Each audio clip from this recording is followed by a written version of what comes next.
right? The video. So can you just remind me where? Sure. So just remember, anything that's showing on the screen is what everybody's seeing. Right. Okay. So then you go up here. And just keep it as loud. Okay. And that should be Oh, okay. every once in a while, for some reason, the stop video, it automatically Yeah. stops. I don't know why. So just make sure it's on. Whatever that video, as long as that's on, it's doing one of these three things. Okay, perfect.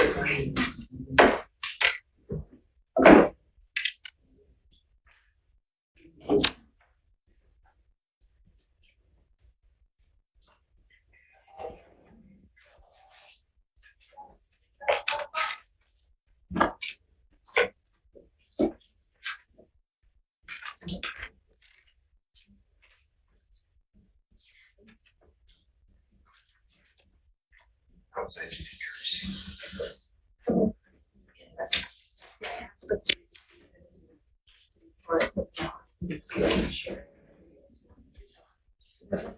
I'm sorry. Fire chief.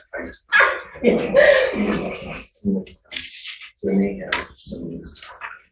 Sounds like they have folks.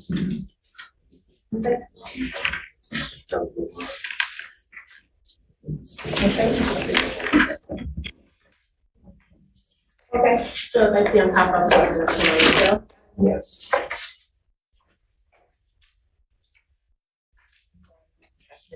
Just one reference item for the fire item, and then one reference item for the crossroads. Thank you.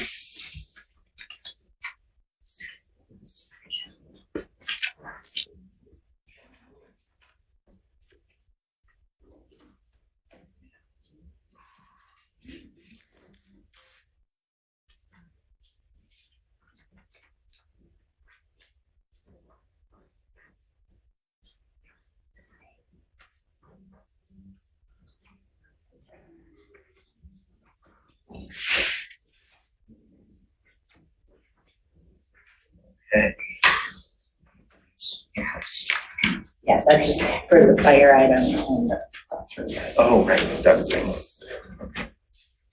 You see the, Yeah.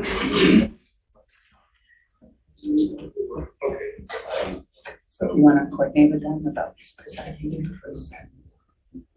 well, I think when we get to that agenda, we'll just, you guys move here to come up and introduce themselves.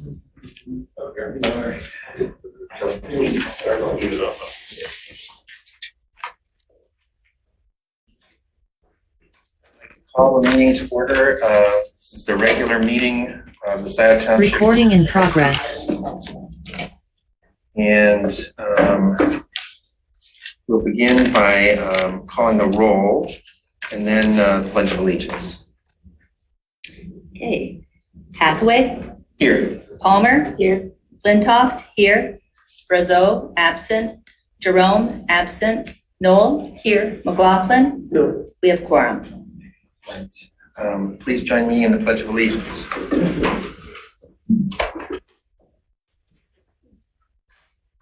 Allegiance to the flag of the United States of America and to the republic for which it stands, one nation, under God, indivisible, with liberty and justice for all.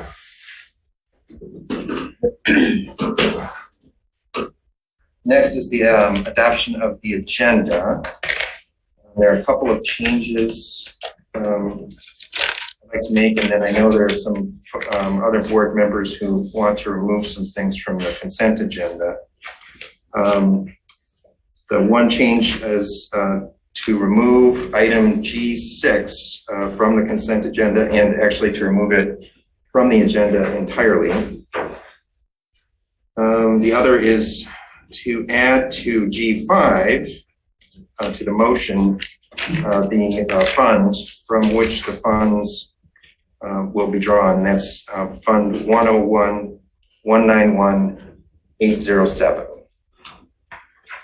And then I believe there are some board members who would like to pull other items from the consent agenda. Yeah, I actually wanted to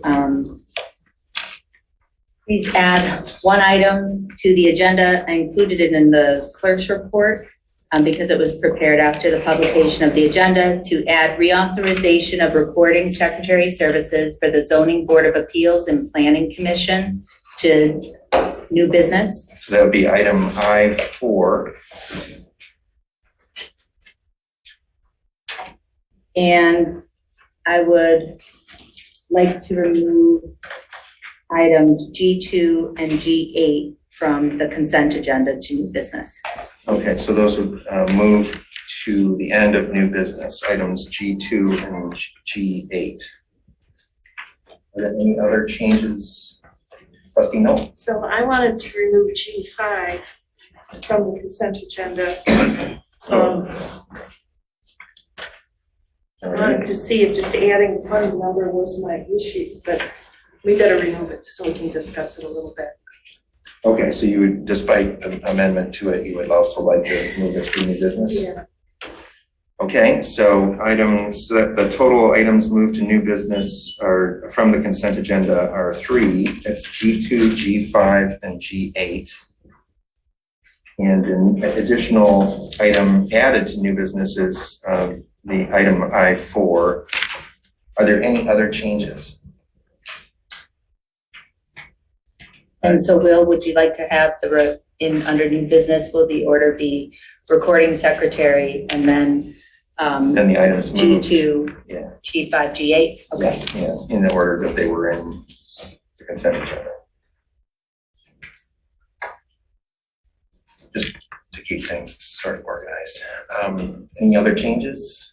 If not, is someone ready to move the agenda as amended? So moved. Moved by Palmer, support by McLaughlin. All those in favor say aye. Aye. Those opposed? All right, the agenda is adopted. We don't have minutes to approve this evening because we approved the minutes at our meeting, a special meeting yesterday. Communications to the Board of Trustees. They are included. Those that we received through the weekend, more today, are not yet included. All right, well, that brings us to public comment. And before we begin public comment, I have a brief statement I would like to make. During the special meeting on September 26th yesterday, Abby Vakilian spoke to the board about how he was represented in the minutes of prior meetings. He had previously objected to how his comments were reduced and watered down from prior meetings. He raised this objection at our first meeting in September, and when the same thing happened again, he was understandably upset. Abby contacted me and complained at length. It was a long phone conversation because I was listening to him and hearing him out. I advised him to come to the 9/26 meeting if he wanted to have his comments corrected, because that was when we were going to consider those minutes. I also advised him to write out the correction. Abby did come to the meeting last night. The problem was that nobody at the township had unlocked the exterior door to the meeting hall. And this oversight prevented Abby from coming in. Abby was trying to get in so that he could speak during public comment, but he had to eventually bang on the window so that he could gain admittance. He was that much more upset as a result. I couldn't explain that during the meeting, but because he was physically prevented from joining the meeting and the topic on which he was commenting was still germane, I allowed him to make his public comment. He did have trouble, I did have trouble moderating that part of the meeting. Abby is one of several people who sometimes has difficulty staying within the 3-minute limit. Abby and I spoke today, and he assured me that he will follow the 3-minute rule. Public comment is not a time for back and forth dialogue. I felt as moderator that the situation yesterday was devolving into an argument between Abby and the clerk. I intervened to try and end the public comment and get us back on track with correcting the minutes, which is what we were doing at that time. Whether we agree with a public comment should not be the determining factor about how it is represented in the minutes. There are many comments that I disagree with. The clerk has chosen to record the public comments in detail. That is her choice. However, it must be done the same way for everyone. If you look at the minutes from the 9/13/22 meeting that prompted Abby's complaint yesterday, and compare how his comment is recorded with those of other public comments, the disparity is obvious. I know that many people have concerns about which they feel strongly and want to convey that to the board. Please communicate your views, but I ask everyone to respect each other by honoring the 3-minute time limit. It is now time for public comment. We'll first hear from those who would like to comment who are here in the meeting hall, and then we will turn to those who are participating remotely. I've asked Trustee McLaughlin to serve as our timekeeper this evening. So he will be monitoring the 3-minute rule and trying to give people a 30-second warning before their time is up. Is there anyone who would like to speak this evening during public comment? I would just ask, Will, that you be sure to treat, with time and in moderation, to treat all speakers the same, please. Well, that's my goal. Hi, Bob Heisey, Factor 5 Wood Grove. I am not going to take your 3 minutes, so I think you can all rest easy on that. But so it's about Arbors Grove. I've had the privilege of speaking to you before. I thought I'd give another crack. And I think I've learned a lot about, civic government, but also this project. My hope is that you've learned a lot about it as well, and why so many of us feel so strongly that this is wrong for Scio Township. I mean, obviously, there's some self-servingness involved. We don't want to get flooded in an era of global warming with a hurricane bearing down on Tampa. But there's a lot of reasons why this is not right for our town, which I think we value the aesthetic aspect of it and other things, trees, etc. So, I know that their subsequent site plan is pending. Maybe it's already been released. I'm not sure. I know it's in the works. And so I have a request, really, and that is to think about what we've had a chance to express, myself, my neighbors, and kick it back to the Planning Commission for reconsideration. I think that would be not inappropriate under such circumstances. So maybe it's a minute and a half, but I'm good. Thanks.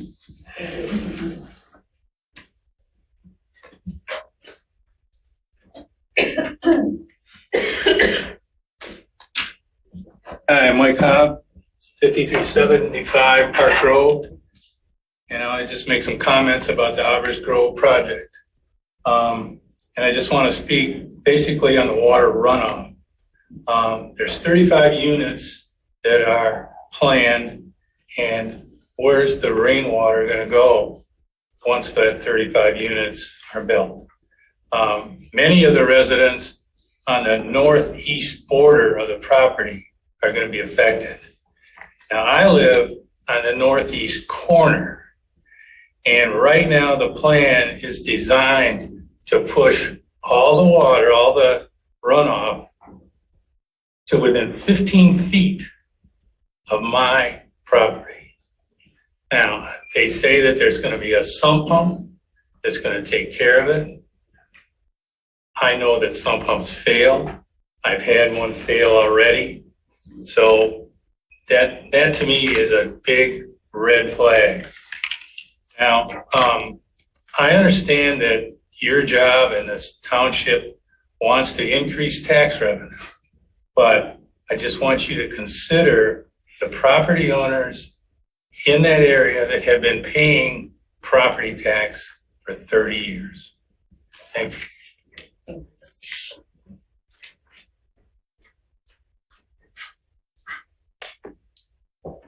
Good evening, Kevin Jackson. I'm a resident of Parkwood Condominiums, here speaking about the Arbors Grove. I appreciate you taking the time and listening to our concerns over the past several months. I'd like to bring up that what my colleagues and neighbors have stated, that this probably should go back to the Planning Commission now, since there's been a new drawing stated or submitted to be considered based on what we have been talking about all these months. I'd also like to bring up, we all like a brand new shiny vehicle. We all want to have the best that we can have, but it's interesting that this is not New York City, but yet we're trying to shoehorn in the maximum amount of units in a small space. It's equivalent to trying to put a big pickup truck into a garage that's too small. How many of us have gone car shopping and really like a bigger vehicle, but when we take it home, try to put it in the garage, it doesn't fit.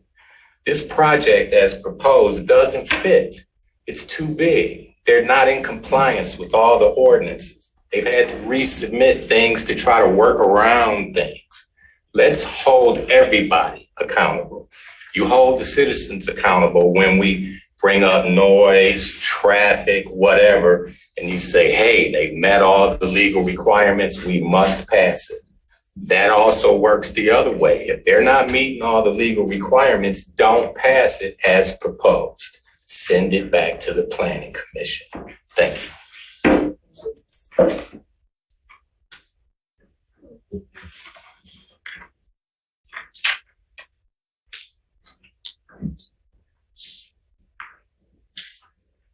Good evening, Alan Bourbano, also of Parkwood Condominiums. And I'm here mostly just to kind of quickly reiterate what my colleagues have said about the Planning Commission, rolling it back to the Planning Commission. It seems like that's the proper venue for going over these details. Just before the last trustee meeting, there was this new site plan released, which is a total of 24 drawings. At this point, we're trying to mull through that and understand what's in there. There's a lot of details. It's true for the township. It's true for our residents. We just need to, kind of absorb that, see it, review it, understand it, all the elements that we can. And so that's a plea for you to take it back to the Planning Commission. I also mentioned back in the spring, our community had a Google survey to understand what the top priorities of our residents were. The top two were density and stormwater, as you might expect. And I'll just kind of hit on those two. On density, at the current negotiation table, no one is advocating for low density. It's not on the checklist. This developer, consistent with his primary goal, largely remains hell-bent on 35 units. And as we know, every one of Parkwood's concerns stems or at least rolls back to density. That includes stormwater, traffic, privacy, noise and light pollution, and there's more. The second item, of course, is stormwater. And that 3.89 acres of buildable land will never absorb more rainfall than it is absorbing at this moment. And that's generally textbook physics. And our thinking is that anyone who tells us that a mass injection of asphalt and roofs will change that, will make Parkwood's situation better, as the old vernacular goes, is selling something. That person is selling something on that concept. Again, textbook physics. So I leave you with our usual refrain, which is this extreme density proposal is not in the spirit of the Scio master plan, 35 units on less than 4 acres. And we ask you to roll it back to the Planning Commission. Thank you.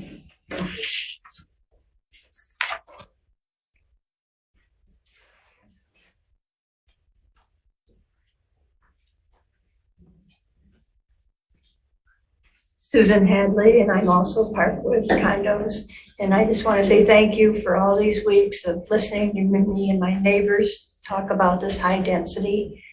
And just please, please, please give it serious and careful thought. We appreciate it. How you doing? My name's Jamie Wingler, Scio Church, 7925. South Church Road. Anyway, I had a farmer cut my hay, and he's supposed to take through his round bales, and he kind of left me hanging as a rain on it, so he kind of screwed me over. So I had to bale on my hay. I got to burn it. It's garbage. I lost a bunch of money on this whole. Probably got over $6,700 in it. But anyway, I'm burning one bale of hay and I'm just feeding it to kind of keep it going. One bale of hay at a time. I had 2 fire departments come to my house and 2 police cars come to my house. All the things that these party barns are doing, no one comes for that. But they come to my house for burning. I'm talking from here to here, like that. That's all I was burning. And and the fire department are wasting their time. The taxpayers' money. They didn't do anything wrong, but they're just got to do what they're told. And then I had 2 policemen come up here to I don't know why. So then I had to put the fire out. And I got to get rid of the hay. You got rodents and things like that. You got to get rid of that stuff. So anyway, so they got that going on. Will haven't done nothing, and Carlisle Warburton has done nothing. I don't know what Will has been blowing. You just keep on telling me what to do, and you're going to fix this, and this is what we're supposed to do with all the steps, and you do absolutely nothing, and you're going to burn all these people right here. Why does that guy have to have this here on farms? You can't even control what's going over in my neighborhood. So how can you build another barn? Well, if this guy's that good of a guy, why don't he just make us wine and prove himself, and then show what he's going to be doing? These people. We all pay a lot of taxes. Why should we have to shove down our throats? Because you do nothing about it, Will. I guarantee you have done nothing to help me. You tell me what I got to do, and when I show it to you, you say that ain't good enough. And you should have Carlisle Warburton do the master plan and have somebody else to put this kind of stuff through. Because this is it's lopsided, man. It's very lopsided. These people should not have it. Why they pay all this money for their homes? They're supposed to enjoy their homes. How can a business come in a neighborhood and be over top of a home? It's ridiculous. And you guys push this fake ass agritourism out. It's supposed to be to help people that are really farming. This is all bullshit. And you guys keep on pushing it. It never stops. And I got to come up here and joke around with you every time. And you're wasting everybody's time, man. It's ridiculous, man. That guy should not be putting up a barn if he can't even fix mine. You know what I'm saying? It's ridiculous. Thanks a lot. Mr. McLaughlin, we agreed we were now doing 30 seconds. It's disruptive to the speaker. We agreed on that.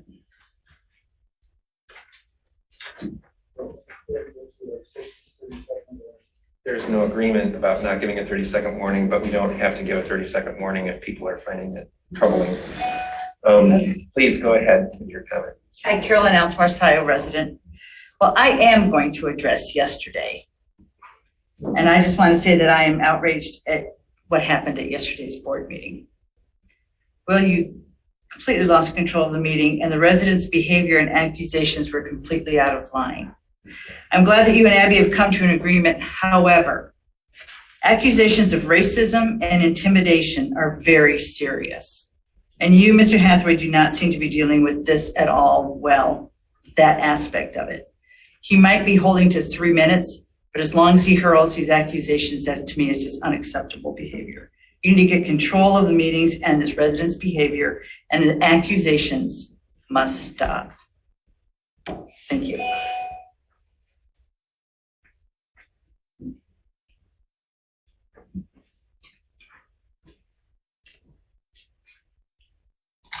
Is that it for public comments here?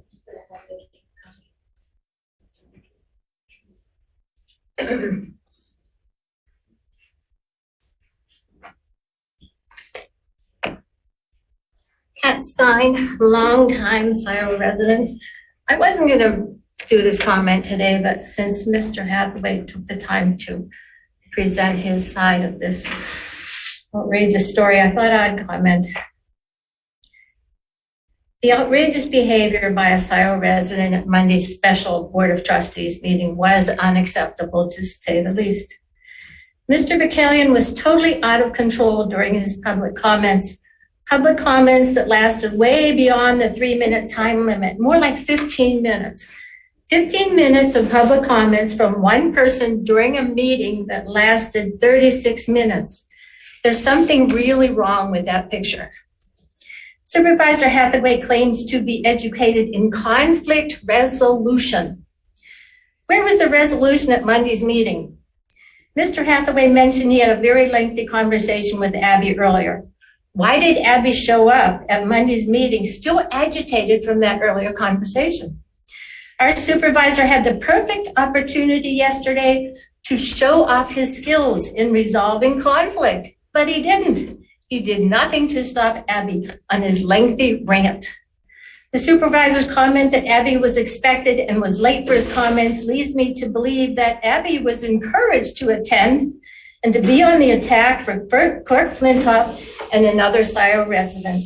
It follows along with Mr. Hathaway's own behavior of always being on the attack with our clerk at every opportunity.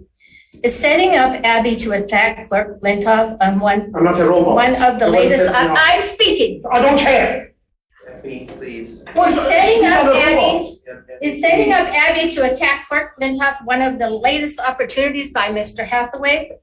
Week after week, the actions of members of this board leave one question their own sanity. There is one Scio news story after another, one conflict after conflict, one hate letter after another from the supervisor to the clerk, full of blame and falsehoods. It's exhausting. When does it stop?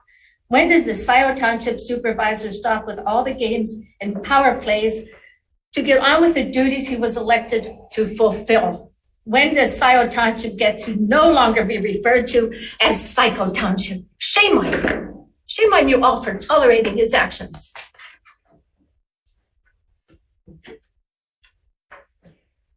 I would like to request that residents don't eat their dinner during the meeting. Don't request It's anything. distracting. When you tell me to shut up, I don't respect you at all. So don't request anything. You are out of order. Really? You sit down, don't tell me I'm out of order, you're out of order. Abby, it's not your turn. Well, she not addressing me. Tell him not to address me directly. I will Abby. shut my mouth and don't say it. You told me. Address the board. Abby, please speak to the board with your public comment. At no point did you comment, Supervisor Hathaway, about the women who were being disparaged yesterday. Pam Boyd, a Scio Township resident. Quite the meeting yesterday, as about an hour ago, we had over 200 views on that meeting video. Word is spreading. Some people might think you have an issue with women, Supervisor Hathaway, because as I see it, you gifted special time, special privileges, and special actions to a resident who was using words disparaging women. Why do you let such a lopsided conversation go on when a simple, please send your written comments to the board should have been enough? Changing topics, I'd like to read a bit about the Plant Moran letter to the board dated September 19th, 2022. I am concerned. Overview of the plan scope and timing of the audit. To plan an effective audit, we must identify significant risks and misstatements in the financial statements, including those related to charges in the financial reporting framework or changes in the entity's environment, financial condition, or activities, design procedures to address those risks. We identified the following significant risks of misstatement: ability to maintain appropriate duty segregation with limited number of township staff, proper accounting and reporting of the net OPEB liability and net pension liability, proper recording of capital asset additions and disposals, proper preparation and review of monthly bank reconciliations, proper accounting and reporting of interfund activities and balances. In response to these identified significant risks, we will perform the following. Among other things, review of designated system checks and balances, as well as documentation of review procedures. Why are they using this language in their letters to Scio Township? This was under your watch, Supervisor Hathaway. Your management strategies are a failure. Let me step back in time and remind the board that there have been several issues with lost resident tax payments, lost cash, taxes paid but not updated on Scio's BS&A software, and other never going to happen again problems. Continuing, why was the $1.5 million removed from the fire station's operating fund and deposited to the capital management fund? This question was asked at the last board and finance meeting and left attendees more confused than before the explanation began. If you had not put roadblocks early in the process of hiring a financial director when Administrator Rowley was still with us, we would have been in a much better position with our audit about now. I hold you and board members who voted against that move last spring as being the root of the problem. And I am so sorry. I see that we're missing Mr. Brazeau. Is this now 3 meetings he's missed? Thank you very much.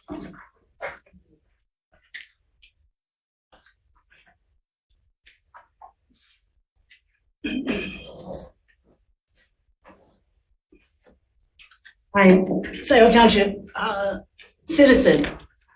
I'm upset, so I'm gonna take 15 minutes. Kidding. I mean, that was the segue for public comment. So I do want to talk about items on the agenda. Reports J1. There's a memo there from Supervisor Hathaway. He makes reference to a letter from the Department of Treasury. He did not include that letter in this packet. I'm wondering why that was excluded. I do understand that the Department of Treasury has indicated this township will not be granted a qualified letter, which relates to ability to seek municipal funding, which is a good segue into another item on the agenda, which is the letter from Plant Moran regarding the audit. The segue is that the audit is late because of the lack of staffing. The finance director position has been vacant since November, and therefore the audit is late. So therefore, Mr. Hathaway and compliant board members are all responsible for the late audit and the financial rating for the township. Now I'm going to read some points from the Plant Moran letter, which they're seeking information from board members. This to me speaks that they are suspicious of financial transactions. So first they talk about the township's internal controls in importance and how the trustees oversee the effectiveness. I did a FOIA request on that. I can give you reports on which people have excessive access, which is violations, which was an audit finding from the last year. Secondly, they mentioned the detection or possibility of fraud, including where the Board of Trustees has knowledge of any actual suspected or alleged fraud affecting the township. They are suspicious of this. The citizen should know what the auditors are suggesting. They also ask for any information related to any significant, unusual transactions the township has entered into. Wow, I can ponder that related to some of our vendors and developers. There's a couple bullet points here, but I only get 3 minutes as compared to other people. So thank you for your time. Thank you.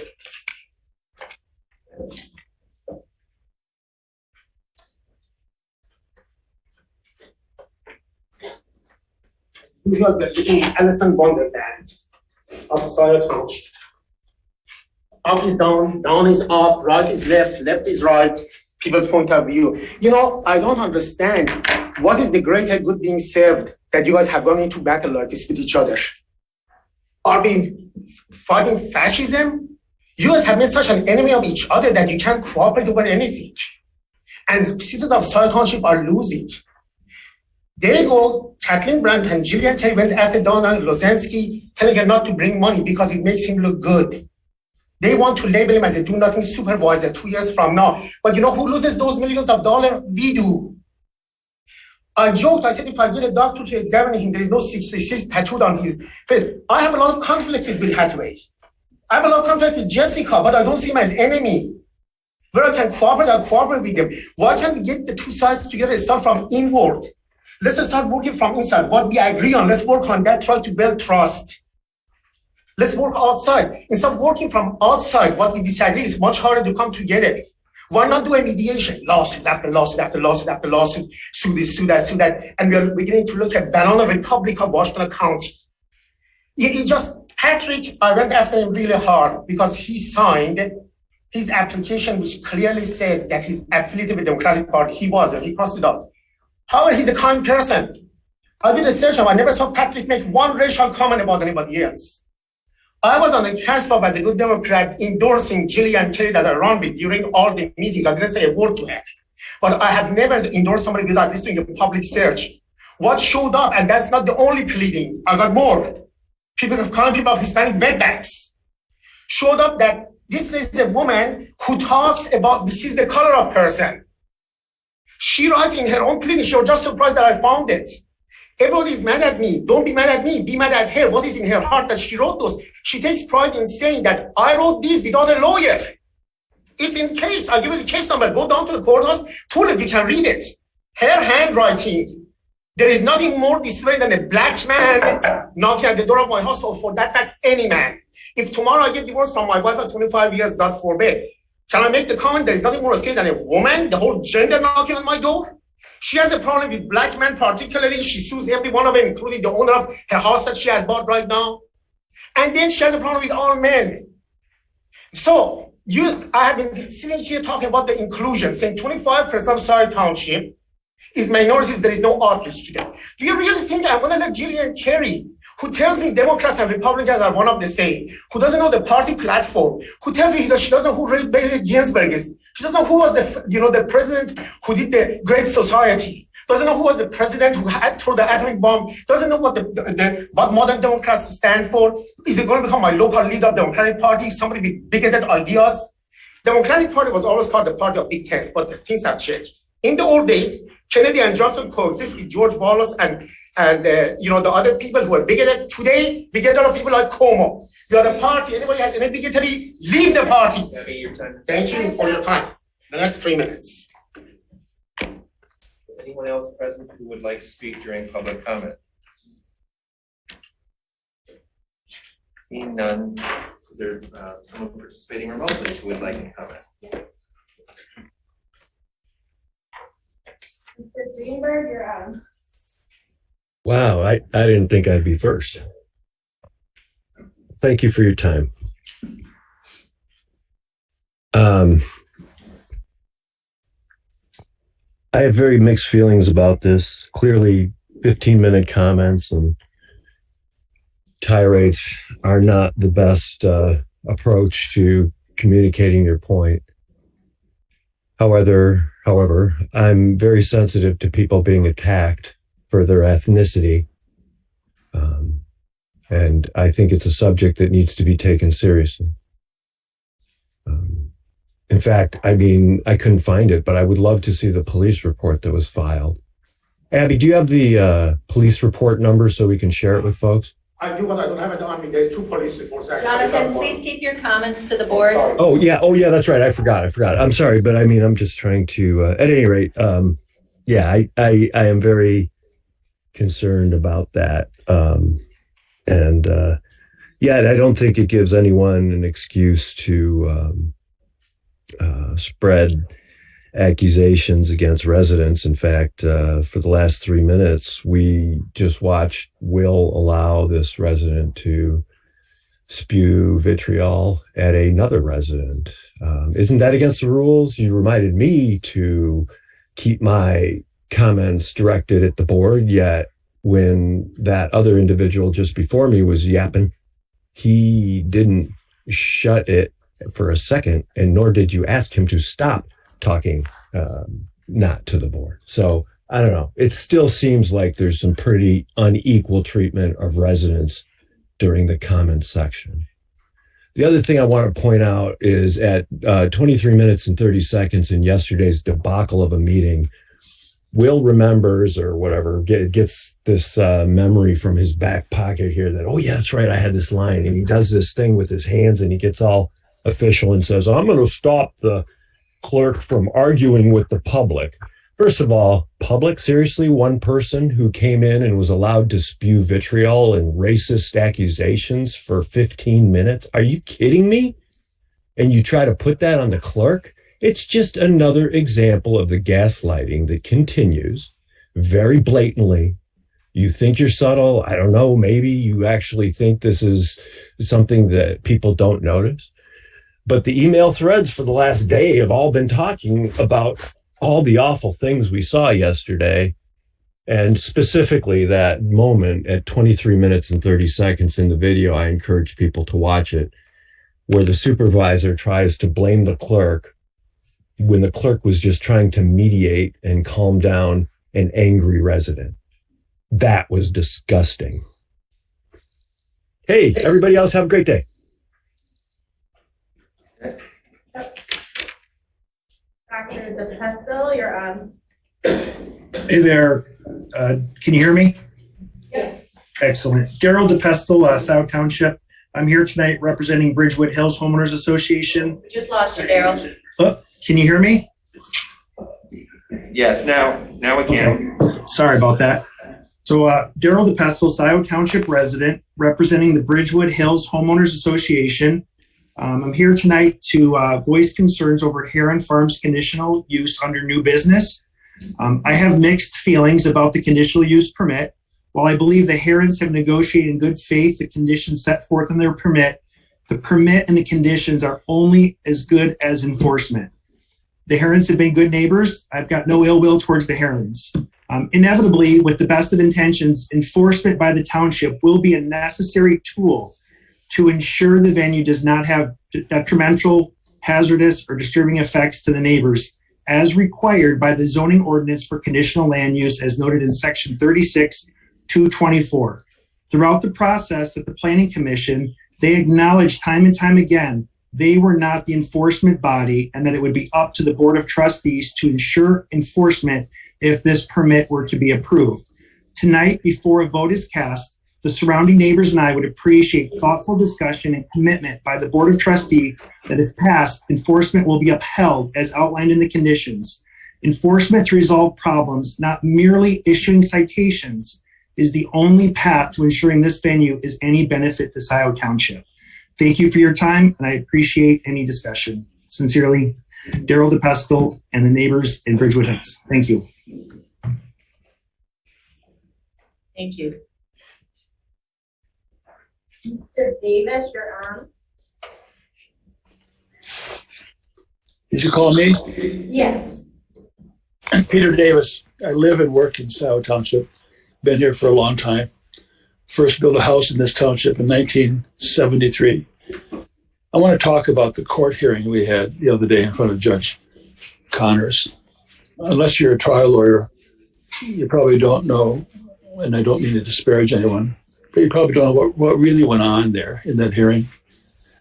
Near the end of the year, every trial judge begins worrying about his or her docket, because in January, they have to give a report to the court administrator in Lansing showing how good they were in disposing of cases. So every trial judge, Judge Connors included, who I know personally and who I like very much, thinks about that. Every case that comes before him, one of the first things they think of is, how can I get rid of this case so that I can report it as a closed case to the court administrator? The easy way out for him is to dismiss the case in its entirety. And if you recall, and if you watch that, you know that when he finally ruled in favor of Mr. Homier, he said, I want you to prepare an order, and I want you to say at the end of the order, magic words are, this is the final order and closes the case. So score one for Judge Connors. What really went on there in addition to that was this. Where the defendant is not an individual, but an entity like the township, the lawyer for the defendant has the right to name a representative to sit with him or her at counsel table. And that's what Mr. Homier did. But who did he pick? Who was picked, whether it was by him or by Mr. Hathaway? Mr. Murte. The representative of an entity is there for the purpose of consulting with the lawyer representing the entity in case questions arise or the judge asks questions that only the representative can answer. Therefore, a good defense lawyer will want a representative who's very knowledgeable about the issues. Mr. Murty had no idea what this case was about, this lawsuit that Jessica Flintoff filed against the township. The real defendant was not in the courtroom. The real defendant was Will Hathaway. And everyone knows that, except the judge. Mr. Hathaway was the target of this case, could have been named as an individual defendant, but really the township is the one who is responsible for what the supervisor does, and that's why the township was named as the defendant. The lawyer representing the township in this case was not Jim Fink, and there is a reason for that, because Jim Fink's memos to the township showed that the township was in the wrong on various issues involving Jessica Flintoff. Mr. Homier tried to suppress those memos by saying they were covered by the attorney-client privilege. Thank you, Mr. Davis. No, I'm not finished. You're going to let me talk. Your time is up. No, Abby talked for 30 minutes yesterday. That doesn't change the fact that your time is up. The 3 minutes are up. Certainly it does. Move on to the next. Okay, let's invoke the Marty Mayo rule. She got 4 minutes and 50 seconds. Remember that, folks? Yep, I remember. Is there anyone else? Mr. Dottie, you're on. Good evening. This is Bill Doty from Parkwood Condos, 465 Woodgrove. I'm here in support of the residents who spoke tonight about Wolverine Grove. That's all I have. Thank you. Thank you.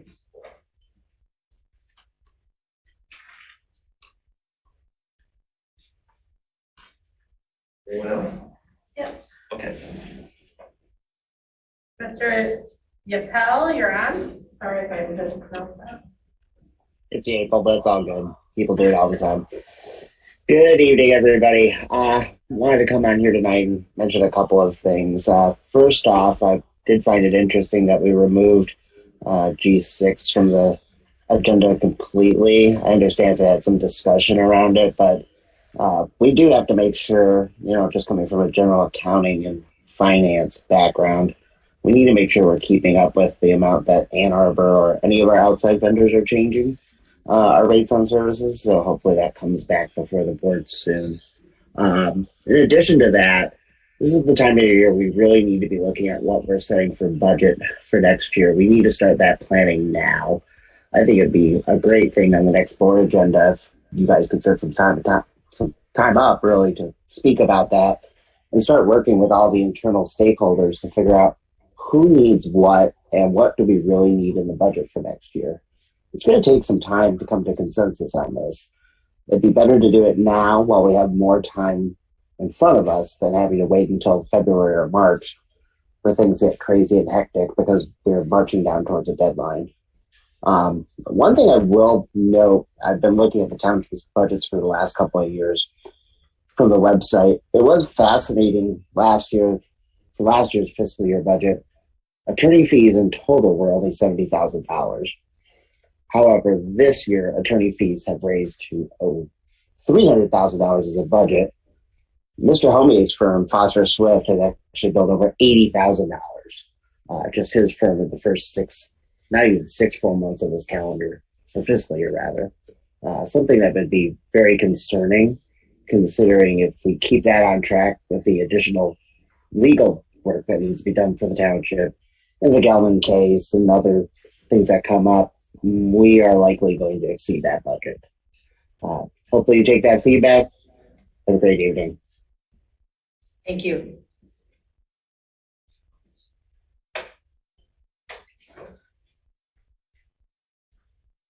Culbertson, you're on. Good evening, everyone. I just wanted to say that both Bob Hyde and I'm here. There are 3 Planning Commission items on your agenda, and we just wanted to make sure that you had Planning Commission resources available. Thank you. Thank you.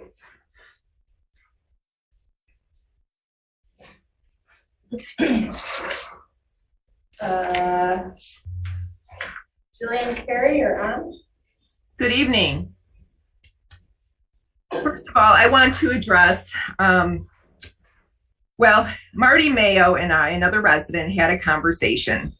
This was a while ago. We met by Zoom because, COVID was still going on pretty strong. And she said to me, "You need to control your residents."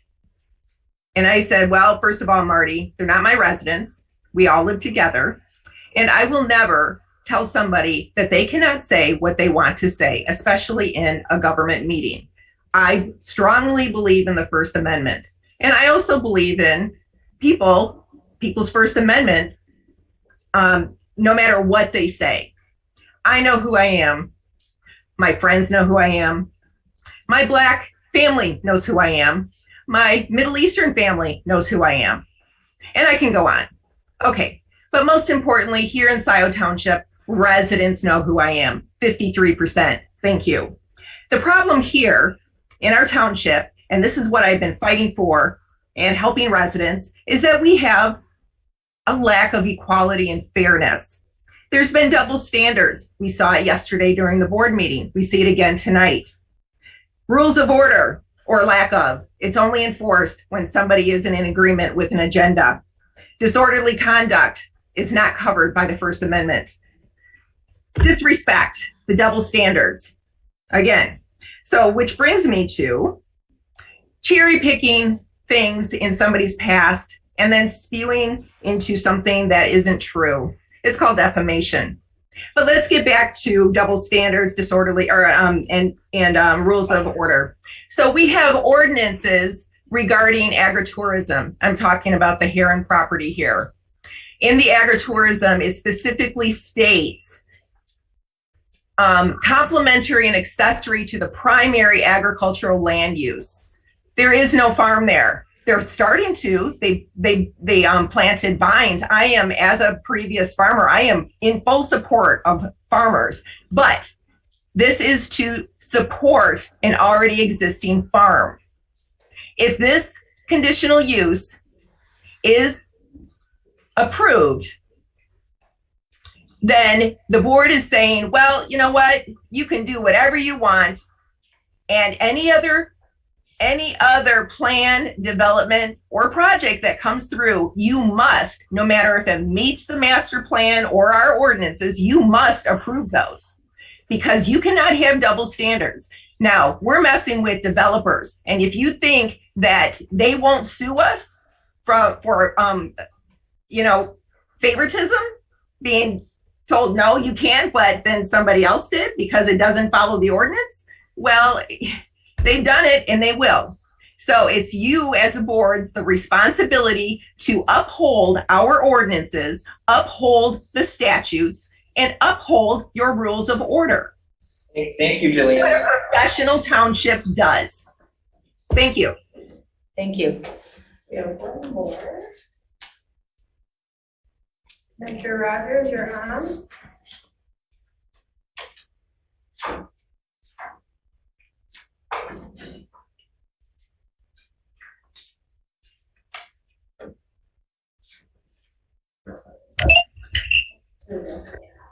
I apologize.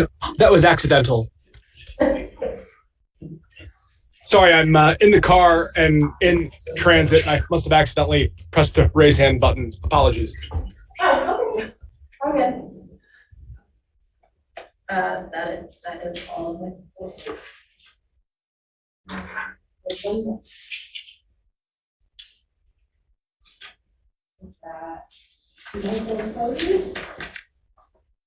Yes, thank you. Michelle Cody, Stein Road. While I appreciate Will Hathaway's explanation at yesterday's debacle of a meeting, nevertheless, it was shocking. It was an uproar. I saw a lot of victimhood and grievance spewing aired by one individual, and we must restore our path to democratic norms. The expression of alternative facts gives me a heart attack, really. Giving one person a voice over 15 minutes, not fair. Lying about the facts doesn't make the statement facts. Slandering individuals doesn't hold water. Shaming gender, hate speech, and then shaming repeatedly our clerk over township rules that are just mandated and just holding the rule of law. And we need more open debate with township trustees who can question things rather than go-alongs. You don't really love America if you hate half of the people who are in it.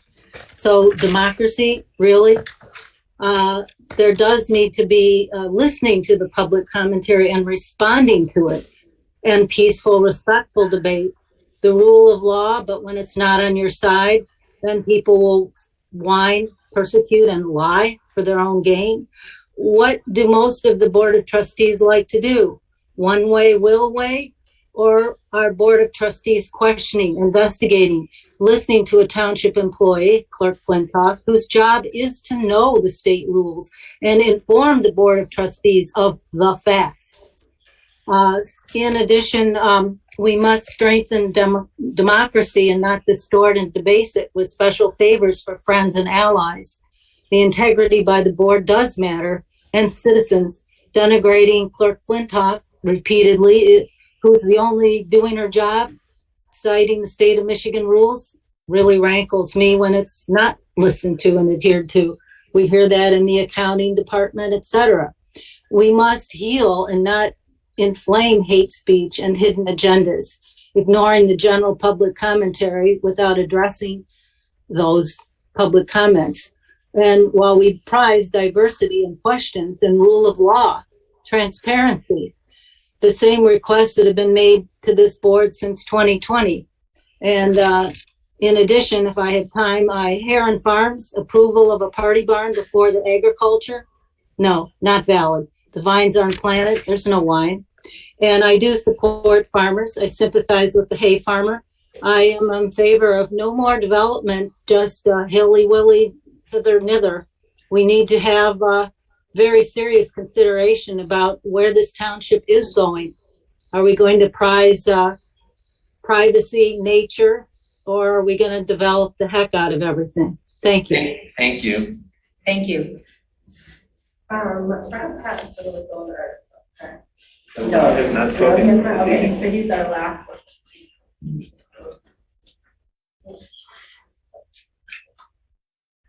Mr. Patterson, you're on. Trustee McLaughlin, please don't start the timer yet. Jessica Flintoff, would you please go over to the host computer? My hand was lowered 3 times. Would you please make sure there are no other people who are wanting to speak who have been had their hand lowered by the host, please? Trustee McLaughlin, please let me know when you're ready to start the timer. Ready anytime. Thank you. Let's go. Scio has no business approving the party barns until you have an enforcement plan in place. I will paraphrase Planning Commissioner Moore's excellent comment about the Ann Arbor Arms event barn request. Quote, "It seems a matter of poor public policy for Scio Township to endorse the combination of guns and alcohol." Administrator Rowley was hired in December of last year. One of his first recommendations was the finance department needed to hire staff. In 10 months, you have hired no one to help. In 10 months, you have done nothing but sabotage the clerk's efforts to get Scio Township qualified staffing. That doesn't count the 8 months before then that the clerk requested additional finance department staffing. 2 weeks ago, some of you mentioned the urgent need to replace Trustee Courteau. Yet for over a year, you have never mentioned a peep about her extended absences. What is the difference between now from a year ago? Nothing. It just sounded good now because you are desperate to avoid an election of the next trustee. Once again, your manipulation is preposterously transparent. Now you've appointed someone with no experience, no knowledge of Scio Township, and you still don't know how to pronounce their name. And we still have not seen that person. 6 weeks ago, the Budget and Finance Committee met. In that meeting, it was once again revealed the previous Board of Trustees mistakenly put the Finance Department into $1.5 million in debt. In that meeting, Treasurer Palmer rejected the request by the fire chief to install $79,000 worth of solar panels on the roof of the building with a break-even date of 11 years. Yet 2 weeks ago, the exact same treasurer didn't bat an eyelash at spending $32,000 for keyless entry. Nor did you comment on the $40,000 for a brand spanking new truck for the recently hired parks director. Nor have you ever mentioned the $80,742.22 spent to date on the supervisor's private attorneys, Foster and Swift. Since the supervisor hired Foster and Swift, we have never seen or heard Jim Fink in another meeting. He has been wholly replaced. Yet the supervisor said when Foster Swift was hired, they were to assist Jim Fink. Since December 2021, that has not happened. It was disturbing to witness the supervisor's attorney, Mr. Homier, get overly emotional at the court hearing last week. He demonstrated he has no intention of acting as legal counselor for the township. He is a pit bull that the supervisor hired with the express purpose of sicking him on the clerk. From that performance, it is clear that Mr. Homier solely represents the supervisor and not the township. As of September 14th, Scio Township has paid Foster Swift $80,742.22. That doesn't include the thousands more charged for being in person in court this past Wednesday. As he freely admitted months ago, the more dysfunctional you are, the more you will pay me. I'm worried that this township has hired someone not acting in the best interest of the Board of Trustees or residents because they make more money when they contribute to the dysfunction. I believe that this is a conflict of interest and highly unethical. Thank you, Rob. Thank you, Rob. So I have no more hands raised, and I'll put that there so we can see. In that case, let's move on to the consent agenda. Is someone ready to move the consent agenda as amended? So moved. Moved by Flintoff. Support by McLaughlin. Please call the roll. Hathaway? Yes. Palmer? Yes. Flintoff? Yes. Noel? Yes. McLaughlin? Yes. Consent agenda adopted. That brings us to unfinished business. The only item of unfinished business is the possible action to fulfill the contractual obligation for full-time union firefighters by making contributions to the new MERS Health Care Savings Program. Chief Hodge. Good evening, Board. In June, we concluded negotiations and ratified a contract with the firefighters union. As part of that, one of the issues they had, they needed to replace a healthcare stipend that didn't meet their needs with a plan that did. And in doing that, we were also able to eliminate the township's unfunded accrued liability in that plan. However, that comes with a payment into these accounts. As you know, we've eliminated a defined benefit style plan in favor of a defined contribution plan, which will no longer accrue any unfunded liability. This action before you was approved by the board in ratifying the contract and as the last step to completely fulfilling the firefighters contract. That being said, I'm happy to answer any questions the board may have. Thank you. Are there questions from the board? I have a question and then a comment. Chief, why are you recommending that the $275,000 come from the fire fund?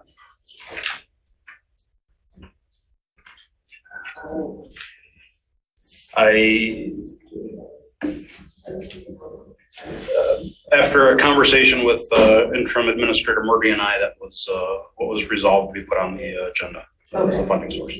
So, Chief, my concern with that, and I handed this out for the board members. This is just a quick fund balance of the general fund and fund balance of the fire department fund.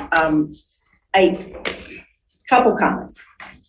Well, first of all, fully supportive of doing this, want to get this done tonight. We fulfilling our contractual obligation is paramount, but as discussed by the board during the negotiations, we all acknowledge that this and other contractual obligations may very well have to come out of the general fund. We discussed that in the main conference room when we were there. The proposed motion, it's unrealistic and unworkable. The fund 206-719.1 actually only has $55,000 in it right now. So it's not workable to do that right now.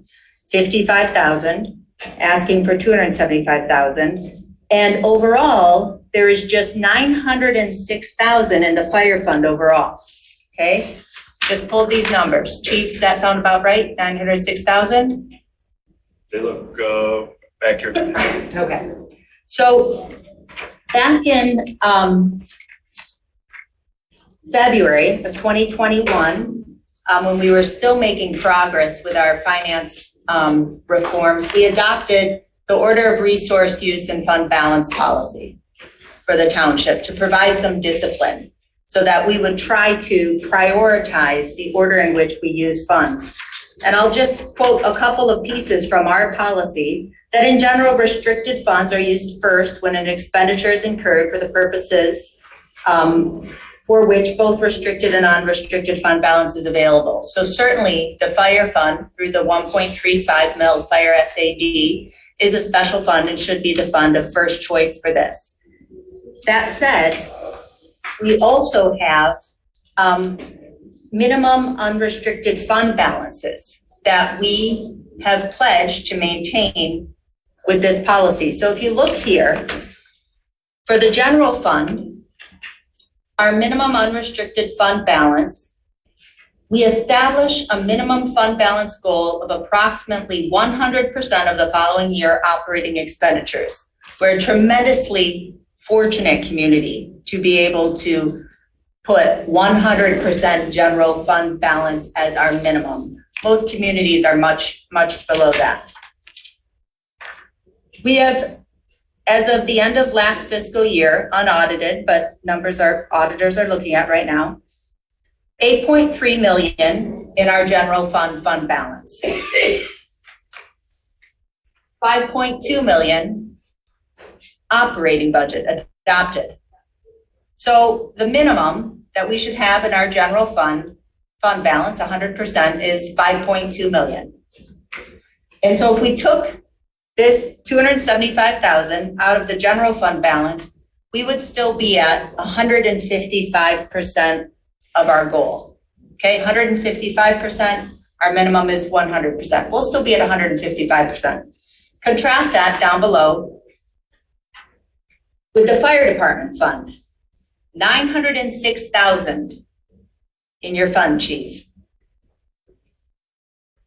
Our fund balance, our policy here says minimum unrestricted fund balance for the fire department fund is about 9 months of operating expenditures.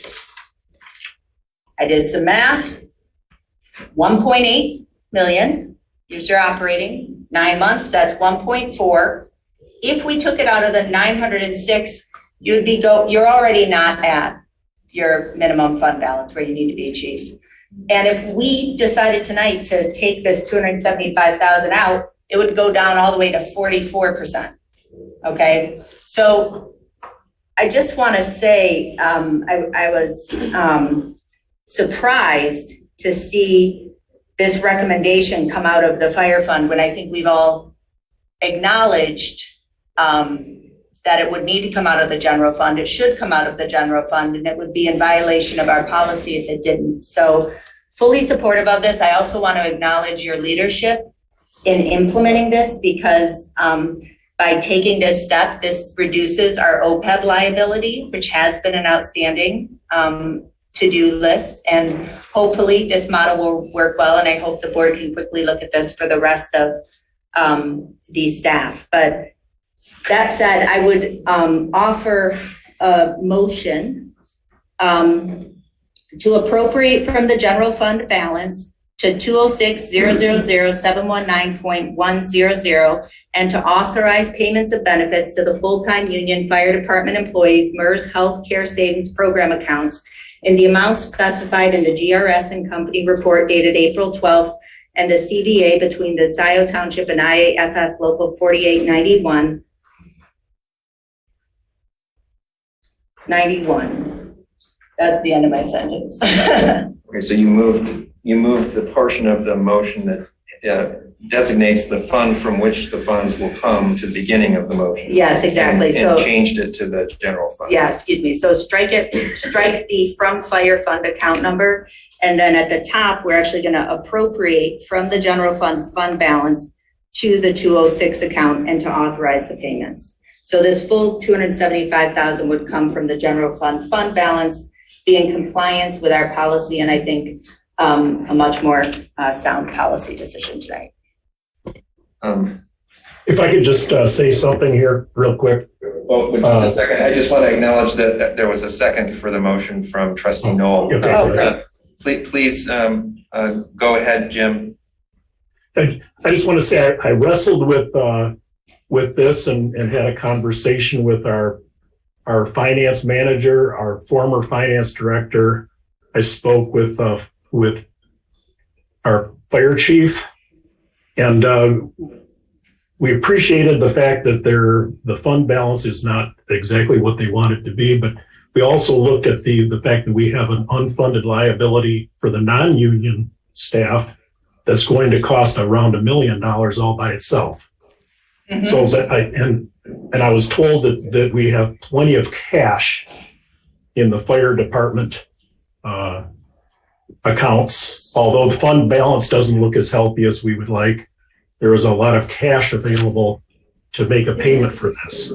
So I do want to, I just wanted to give some perspective on why this was decided to be taken from the fire fund as opposed to the general fund, realizing that if this causes a problem later down the road, that's an opportunity for the general fund to then supply additional funds for the fire department. That's all I wanted to say. Trustee Noel. Jim, can you provide some documentation to support what you're saying? Which part? The financial situation in the fire department, that they have ample resources? I have what you're talking about. Yeah, I mean, there's I think Clerk Flintoff already mentioned that they have a fund balance of $900,000. My point was that it's going to cost $1 million to clear up the unfunded liability for OPEB for all the non-union, which is going to have to happen probably later this year. Jim, I think you're conflating cash with fund balance. So cash is the amount of cash, and certainly the fire department has more than 900,000 cash, but that's because of the way that we account for it. So, we have the deferred revenue, which is showing up there. So I think that that's a misleading number to look at, because we've really got to look at fund balance, because that's what's actually available to be budgeted and authorized. No. You look at cash when you're looking at what you need to do. And I have two comments regarding this, but let me again address fund balance. Fund balance includes every piece of turnout gear, every vehicle, every shovel, anything a department has. And cash.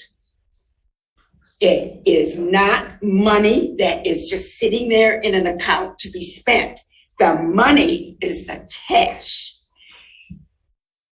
I don't know how to clearly state that that's the difference between fund accounting and commercial accounting. Your net worth in a business is cash. It's different. And now, I also highly oppose us going to general fund to pay another fund's bills. We have issues in water and sewer that we're working to address. Mm-hmm. So we do this for fire. We go to the general fund because it's got more money. It does have more cash. And now we have an issue with the water and sewer. So are we going to go to the general fund and take a hunk out of there again? We can't do that. We cannot do that. We've got to stop this. If there's questions and misunderstanding, then let's take this off tonight. Let's sit down and really go over more detail and bring it back at the next meeting. I would be comfortable with that. I'm not moving. I'm just saying if there's a lot of questions, I think we should do that. Well, Donna, I just want to say one point on fund balance. Your description of fund balance, I think, is accurate for water, sewer. For all funds, Jessica. all funds. And if you don't agree with me, you go talk to the auditors. You check with them. So the respectfully, the fund balance for the special revenue funds and the general funds, the fire fund balance does not include equipment. It doesn't include capital. That is different for the business funds, the enterprise funds, water and sewer. But I would say, part of, I would say the fire millage was always designed to be supplemental. Certainly, the retiree medical benefit that we've long offered our employees has been across the township. I wouldn't say that it's ever, we've long acknowledged, and I think it would be irresponsible to take it out of the fire fund. Again, I'm providing the numbers here where we have a minimum fund, unrestricted fund balance goal of 100%, 5.2 million for the general fund. We would still be at 155% of that if we took it out tonight, which we acknowledged we would need to do in negotiations. As well, the fire, we would be depleting it. And I wouldn't want to do that, and particularly in the last meeting. We just authorized the chief to start a committee to start looking at where we need to go with fire services. So I think it's important we handle this tonight. We want to come through on our contractual obligations. We know we can, we know we should, and that's why we acknowledged during negotiations that we would in all likelihood have to take this out of the general fund. I'm not done. I want to respond. Please. You keep going back to the fire millage. When the fire millage was approved by the voters, at that point in time, it was in the fall. Our budget had already been set, and at that point in time, we funded the department out of general fund. That's the only way we could do it. Then we went to the voters and asked for a special millage to do that, to run the department. Their money for that fiscal year was already in place, and you keep questioning the fact that when the millage was approved and that total amount that would be collected was put in the next fiscal year, that was the way it was set up. Because we already had the money for fire. Which is why so the following fiscal year, then that money was the pot. Understood. That the fire department had to work with. You keep questioning that it was in the wrong year. It should have been in that same fiscal year, and that's wrong. I wasn't raising that issue now, but I will say that. But it's skewing the numbers, Jessica. Well, I'm not skewing the numbers. In fact, Donna, I think that you see, we can see and say that we have a lot of cash simply because we're putting that in deferred revenue. But I think that's a different issue than what's before us tonight, because regardless, and I think we do agree on this, what's in cash is not what's in the fund, right? I mean, that's for next year. The amount that's in cash is the deferred revenue for next year, most of it. Cash is cash. It's what we have right now in the bank. That's not next year. Definitely, but it's 1.94, right? And so that includes, for the fire department, that includes the deferred revenue. It shouldn't.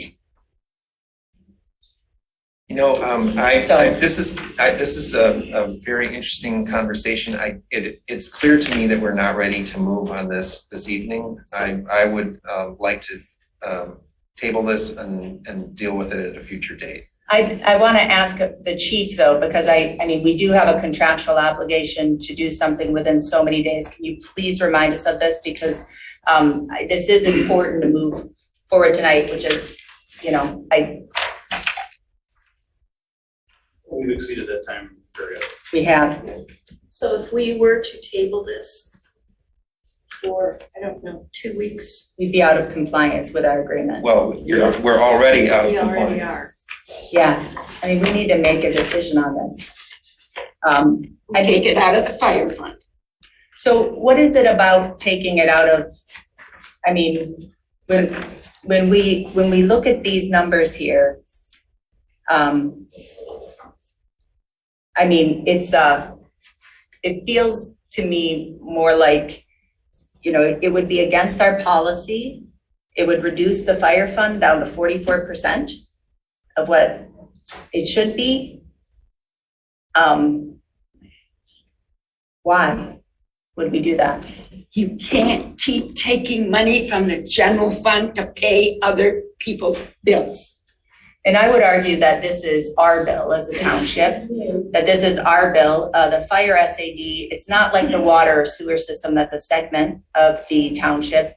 The fire SAD includes the entire township. It's community-wide service, and certainly retiree healthcare is for our firefighters is something I think we would all pay for. The PA 33 special assessment's always been designed to be supplemental. So I really will, because we're out of compliance, are already beyond the deadline, I do want to come through and make good on the CBA. I don't know, Jim, I don't know if you can, I didn't get a chance to email you this. I mean, this is just the BS&A report. So you haven't discussed with the township administrator your proposal that you're putting forward this evening to take this from the general fund? I think I did a long time ago, and I also gave him a comment on Friday that there was only $55,000 in the account. He's suggesting we take $275,000 from, and reminded him of this. This is just fund balance. I don't know, Jim. Did you consider our fund balance policy, or what are your thoughts on, you know, bringing the general fund balance down to 100%? I know the fund balance for the fire department, I know, is already skewed as a result of the interfund loan, just because of the way the accounting works with interfund loans as opposed to external loans. It does skew the fund balance numbers the way it looks on paper. So 906,000, are you saying that is skewed? And well, that would account for the kind of the disparity in the amount of cash versus the fund balance. So the 906,000 is what appears in our general ledger right now, fund balance as of the end of the fiscal year, and 1.9 million is what appears in the fire fund cash as of the end of today. So the 906 is our fund balance that accounts for all of the adjustments that were made. It's the numbers that the auditor is auditing right now. So right. What is the cash in this particular case, I think, is the most important, because the fund balance, the state is not going to, I say, discount or say anything negative about having a fund balance that may not be in compliance as a result of doing an inter-fund loan, which we did an inter-fund loan of $1.5 million, which if that had been borrowed from a bank, obviously with expenses of the loan and the interest, et cetera, that would have been considered revenue of $1.5 million against the cost of the fire station renovations. So we are in a position where the fund balance is in fact skewed as a result of having an inter-fund loan. How is it, you think, I'm not following that, Jim. Okay. So we had quite a lengthy conversation about that, I think, at the last Budget and Finance Committee meeting. Right, but I'm certainly not, I really can't give you any more expertise because I'm not an accountant. Chief Hood, sorry, Jim, I just want to try and move this along a little. Chief Hood, would you be comfortable with the approach that the township administrator and you discussed of having this funded from the fire fund and monitoring the situation with the fire fund and addressing a problem if it should arise later in the year with some kind of remedy. You're trying to Wait, start the fire fund to take it to the voters. I'm asking the It's chief obvious. a question. I'm comfortable doing what the board decides. Yeah, you shouldn't, I mean, that's part of the issue is, I mean, I can manage the fire department. Funding policy decisions are not my realm. Yeah, and Will, this is where, I mean, it should come from the general fund. It's, I think, we're not gonna put the chief in the position, that's why I asked the question, it's, the original recommendation was to come from the general fund. It got changed to come from the fire fund. It's not advisable according to our policy. There's not a skewing or interpretation. The 1.5 million's already been accounted for. Okay. The cash versus fund balance, but what is it about these numbers that you have questions about? Will? What I would like to do is to move, if we're going to move this forward tonight, I would propose that we go with the model motion as it was originally written, and so we would vote down, what I would recommend is that we vote down the motion that is on the table given by Clerk Flintoff, seconded by Trustee Knoll, and instead proceed with the model motion as proposed by the chief and the township administrator. And then if there is a problem later on, we will deal with it later on. That would be my recommendation. If we cannot agree, then I would move forward with my motion to table. But it appears that people would prefer to settle this matter tonight and comply with the requirements of the collective bargaining agreement, which I understand.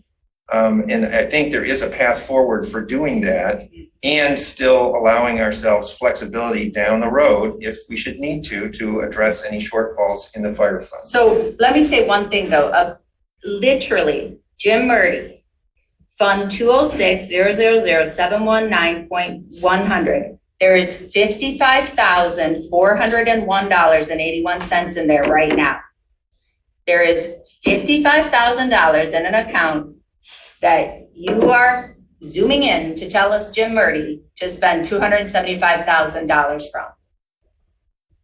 What's up? Yes, there's enough cash in the fire fund to be able to accommodate this. No, Jim, what you are saying is not. This is what I was told by the fire chief. I asked the fire chief, do you have enough cash to pay this out of the fire fund? He acknowledged, yes, we do. I asked the finance manager, do we have cash to pay for this? Not the finance manager. Yes, the finance manager, and I Rebecca Motti? Yes, and I also asked our former finance director. Please, this is not public comment.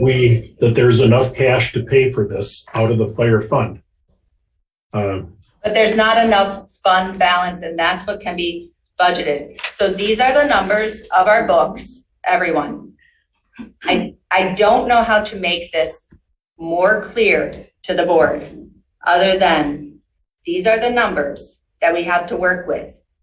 The cash includes the deferred revenue. Okay, so that cannot be budgeted. There is $55,000 in here. And what I don't like to see is our interim administrator, our supervisor, or anybody putting pressure on one of the finest department heads we have in Scio Township to say that he's in support of something that he's not in support of. So I think he's perfectly capable of speaking for himself. And so what I'm saying is, I think that, the general fund, it's clear. It is within our policy. The reason why we have a fund balance policy is for this very reason, so we can make these decisions. Okay, we've heard about the fund policy. Yep, and you adopted it a year ago, and these are the numbers. So I can't fathom why we would continue to make the decision against our policy and further disadvantage the fire fund. It doesn't make sense. There's not going to magically be more money. What are we going to do? Just suddenly say, whoopsie voters, we need to ask for more money for the fire fund because we made this bad decision tonight? Would you like to speak? I had my hand up before. Well, we've not heard from Trustee McLaughlin yet. I will turn back to you after we hear from Trustee McLaughlin. Low on it. First of all, I agree that this is a necessary expense, and we discussed that at the meeting when we were talking about the collective bargaining agreement.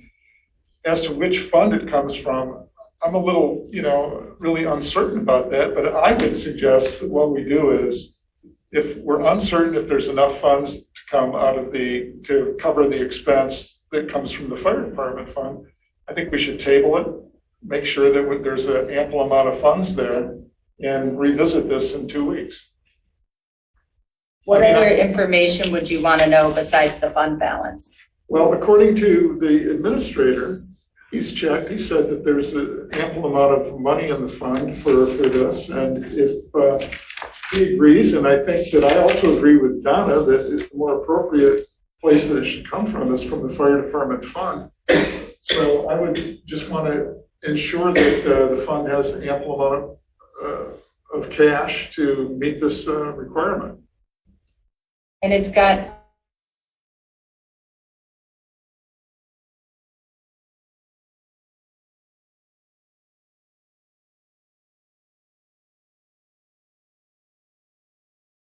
cash in a number unless the actual cash is in the bank. So Jessica, my But it sense. wouldn't be- my- no, my- Jessica. And my sense Donna, is no. you don't have the support for doing this from the general fund this evening. What's more important? Is it more important to move forward with funding this evening? Or is it more important for you to sort of continue to work this through and try and persuade us to pull it from the general fund? So my concern is that, Will, what you're doing and what I've heard, Jim Murdy express too, is that you're purposefully going after the fire fund because you know how popular our great firefighters are, and that you're going to go to voters and do a PA 33 special assessment, not just for fire, but to pick up the deficit in the general fund too, under the guise of funding police.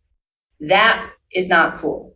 And so that's what I'm trying to prevent right here. So that's the motive behind this? I don't. Well, I don't know what the motive would be when you've got numbers here, and I will say that the cash is, we are not able to budget cash. We can only appropriate and authorize what's in our fund. And so there's cash, and a lot of that is the deferred revenue that's been brought in, that will be budgeted for next year, starting 4/1. I will motion to table. There's a motion, The motion to table has been seconded. Point of order. Made by Hathaway, supported by McLaughlin. Please call the roll on the motion to table. There's a motion, is it true that is it true that our rules state that a motion to table trumps a motion on the table, the primary motion? I just don't know off the top of my head. Mr. Homier? Oh, we have to ask a lawyer then. No, I'm sorry. I don't Rules of remember. order, just pay the dude. He's a good guy. Yes, a motion to table takes priority. Thank you. Please call the roll on the motion to table. Do you want to table to a time certain? I just want a table. We can bring it up when it's ready again. When it's ready again? Okay. Hathaway? Yes. Palmer? Yes. Flintoff? No. Noel? Yes. McLaughlin? Yes. Motion to table passes 4-1. Thank you, board. I'll have this ready as soon as possible. Thank you. First item of new business is Wolverine Pickleball Site Plan Approval, SP number 22003. And I believe we have someone here from Wolverine Pickleball to speak to us. Please Hello. come to the table. Hi, I'm Christy Howden, co-owner of Wolverine Pickleball in Scio Township. You're seeking final site plan approval of our project. Awesome. Yeah, we're excited to be part of it.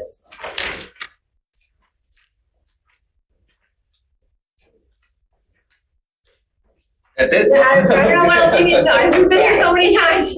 Yeah. So yeah, we're in the final stages here. I think we've gone through everything. I have a picture of it. I don't think it was included in the packet. If you need to see that, I can bring it around. but we are excited to be part of Township. We are ready to get going on this project and look forward to bringing pickleball and making Scio Township a hub for pickleball in the Midwest. Thank you, thank you. I know we have people from both the Planning Commission and we have, I believe, we have someone here from Carlisle Wortman. I don't know if it's Doug or Laura. Is there anyone else who would like to add comments at this time regarding the Wolverine pickleball site plan approval?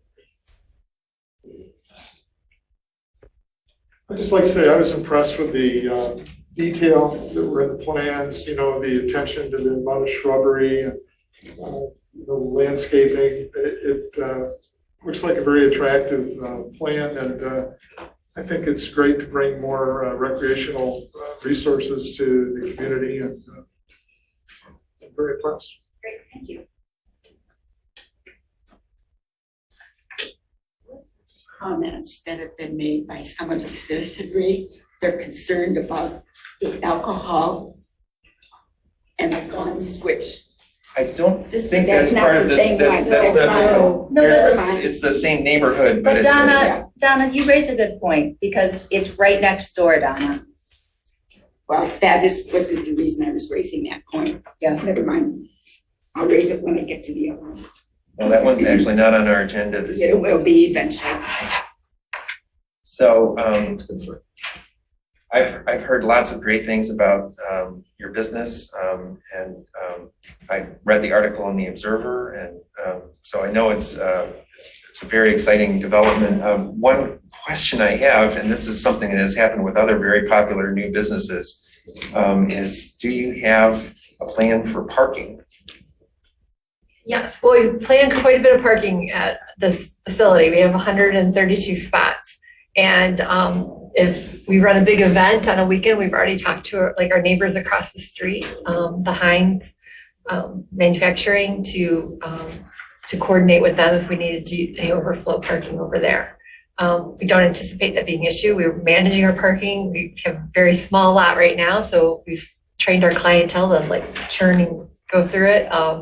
But we're looking forward to having lots of parking and building into our schedule if we have any kind of conflicts to have time for people to move out and do that, become experts at it. I'm glad you're thinking ahead about that. I had a question. For your indoor facility, what is the air filtration like? Could you talk about that? Well, we're gonna have lots of big garage doors. So what we're planning is there's gonna be 7 garage doors. So we'll have 4 on the west side and 3 on the east side so that air can flow right through. We'll also have a 35-foot ceiling. So, and the monster fans, we'll have 6 of those. We'll also have exhaust fans because we're not air conditioning that space at all. So it'll all be natural airflow to cool it off. And we're looking forward to having great breeze through there. So we'll have the indoor outdoor feel for everyone. I just want to say this looks great in support of it. I owe you a follow-up on the liquor license. We'll get that to you. And also just a note, and I won't ask for your comment here, but what Donna raised is that at a recent planning commission meeting, and Bob will have to be specific about it, but your next door neighbor had applied for outdoor, Not exactly. It would be catered. So it would be a catered license. A catered liquor license. So just something for you to be aware of. And when I saw these two, one event space and another potential event space, just want to make sure the neighbors are communicating. Well, unless there are further comments, is someone prepared to make the model motion? I'll move it. All right, so model motion, do you want to read it or do you want me to? You can read it. Okay, so the model motion made by trustee Knoll and supported by treasurer Palmer is to approve SP number 220032 Wolverine Pickleball to construct a 37,250 square foot indoor recreation facility based on the recommendation of the Planning Commission provided in the minutes of their regular meeting held on May 16th, 2022, and to approve the allocation of 5.7 REUs to the Wolverine Pickleball project per the August 23rd, 2022 recommendation from OHM advisors. Unless there are further comments, all those in favor say aye. Aye. Those opposed? Your site plan is approved. Thank you, we're excited. Next up is item I2. This is the Heron Farms conditional use. I know we have folks here from Heron Farms. Please come up and introduce us again to your project and to the conditional use plan. Thank you. We have a couple slides. If I'm able to be a presenter, I can share them up on the screen.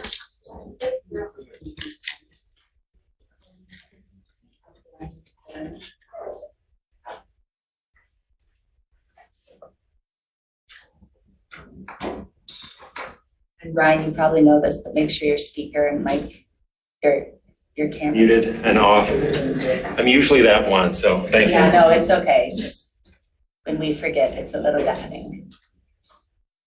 You should be all set as a panelist. We have this thing at work. We don't know how to talk in meetings anymore, so we do Teams when we're next to each other, and somebody is always on mute.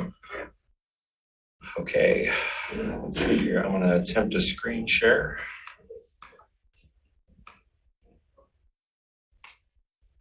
Let's see if this works.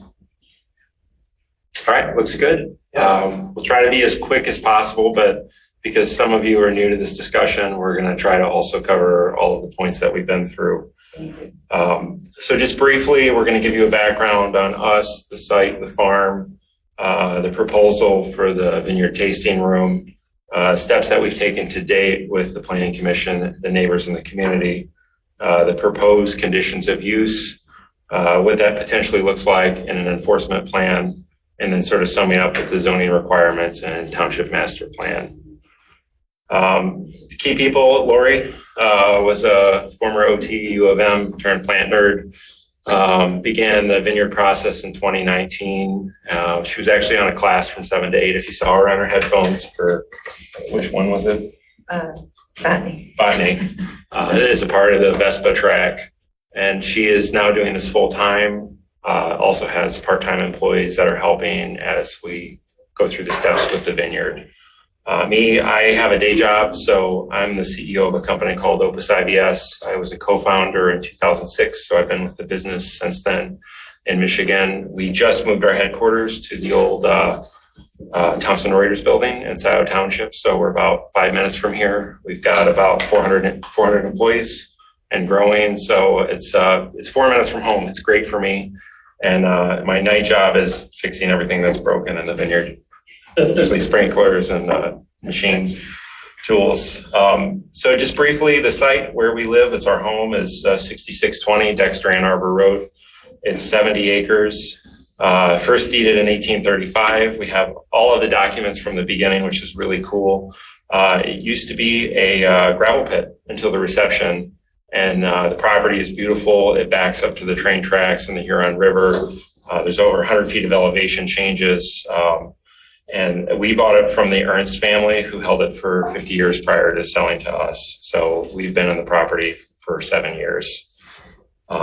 This property, as a part of the master plan, is in what's called the Mill Creek subarea, which is adjacent to Dexter Village. And the strategy on the township master plan is to accommodate a variety of land uses, preserve open spaces, natural features, farmland, provide adequate level of community services, water space, open parks, recreational facilities. So it's very much a farmland area, between Dexter and Seabrode. Just, a couple of pictures. They're always fun. This is what our house looked like and what it looks like now. So it was a complete remodel, inside out, all the way up to new trusses and joists and everything. I did most of the work myself under permit. The property, you can see on the right-hand side, there's a big berm that we created by digging a lake in the back. It's over 1,000 feet long. That was to reduce sound off of Dexter Ann Arbor Road because it's quite loud. Our house is only about 40 feet off of the road itself. And we've had some good feedback from people that were north of us that after we put the berm up, their ambient levels cut significantly from the berm. So it's a big, long project. I remember the township calling us many times, hey, people think you're building a Walmart, what are you doing? But it came out really nice in the end, we think. And then on the property itself, we have lakes that we've cleaned out. We have about 2 miles of just private trails. They butt right next to the B2B trail, which is just on the other side of the train tracks. You know, it's just a cool place where we live. And we have 5 kids who are always wandering around and breaking things. And helping. Yes. Yes. They might be watching this. They're very helpful. Very helpful. So prior to this year, we had pretty much hay and wheat on the farm fields. And this was a continuation from the prior family that Ernst. It's been a number of crops over the years, but hay and wheat's just kind of the easy thing to do as you're working through it. So I want to talk about what our ambitions are. So the Heron Vineyards is essentially trying to bring together community through sustainably produced wines by her. And she'll talk too. I just love to talk. Sometimes I get excited. I'm not a good talker, so. So our ambition is to really produce wine in Scio Township. And by the way, I think maybe people could use some wine around here occasionally. We feel like we're in a good space, a good area, location wise, to do that. And, the objective would really be to maintain a local farming and a local agricultural heritage, and to build a business that we think is sort of unique in Scio Township. There are wineries in Washtenaw County. Wine is viable here, but it's also relatively new to the area. And so we want to be in front of that. The promotion of the wine is a really, really big thing. If you go to Meyer or Bush's, you're going to see a couple wines on the shelf, a couple hundred wines. And so how do we actually survive and have a vineyard here? And we've talked with other vineyards. She's apprenticed at other vineyards, and you have to have on-site tasting to be viable. And the Planning Commission, we actually had people from various vineyards come and speak about that. The importance of having on-site tasting for viability of wine. So that's kind of the primary outlet. It's really direct sales through on-site and tasting. You can also have sort of advertising, but there's just a lot of things out there with wine. So, it's sort of the location is kind of our key in this whole plan. The wine industry itself is quite large. 5.4 billion is the economic impact. Can't read all this over the Zoom. 175 wineries in Michigan, 47,000 Michigan jobs related to it. And even, through COVID, the sort of local business is resonating with people. And then 3,375 are the cold hardy grapes that are available. So there's a lot of different types of grapes that you can plant. It's just not, what's sort of the most popular cold ones out there? No. If you've heard of Itasca's the newest one, it's a white grape that's making it big. There's Petite Pearl and Marquette. Frontenac is another one that's pretty popular. But I was just going to add that you see a lot of them on the west side of the state, right. But Southeast Michigan is there's a lot more vineyards out there than you would expect, but we are still newer, and it's nice to kind of now see with the Michigan wine, industry, the Michigan Craft Beer Association, they really want to promote, Michigan wines that are coming out of our area. And there's not a ton that are getting to that status, of like what we want to do, the agritourism piece. So, it would be nice because we would be one of, a very few to start that trend, I guess you could say. So a bit about our plans. It's not back here. No, you know what? You're good. You know what it is? It's the mic and the speaker. Where does up next? So I need to connect. Absolutely. You're kind of figured out. But no. You can be on Zoom, but anybody who's on Zoom, just your mic and your speaker have to be at 0. Okay, thanks. So we've been through this process, and I've got a timeline since 2019. And one of the original planning commission comments was, you don't have any vines planted. And we were scared because it's a very big investment, as we've now started investing to do the vines without the proper zoning approvals. But we reached a point where we realized that we had to make the investment and take the risk, because it wouldn't be taken seriously otherwise. So in 2022, we started planting. There's some photos of some of the employees out there and the vines, which are now in. We've reached a point where there was even some grapes on the vines on year one, which is underneath the grow tubes. kind of unusual for the first year. They get picked off, right? Anyways, because Yeah, well, we have to drop whatever, you want to drop what you see. Yeah. To grow, put the energy into the, the vines. Yep, so they'll grow. So they've been planted. And, sort of the accompanying proposal here is for the tasting room. Now, you've probably all seen that barn, because it's about 10.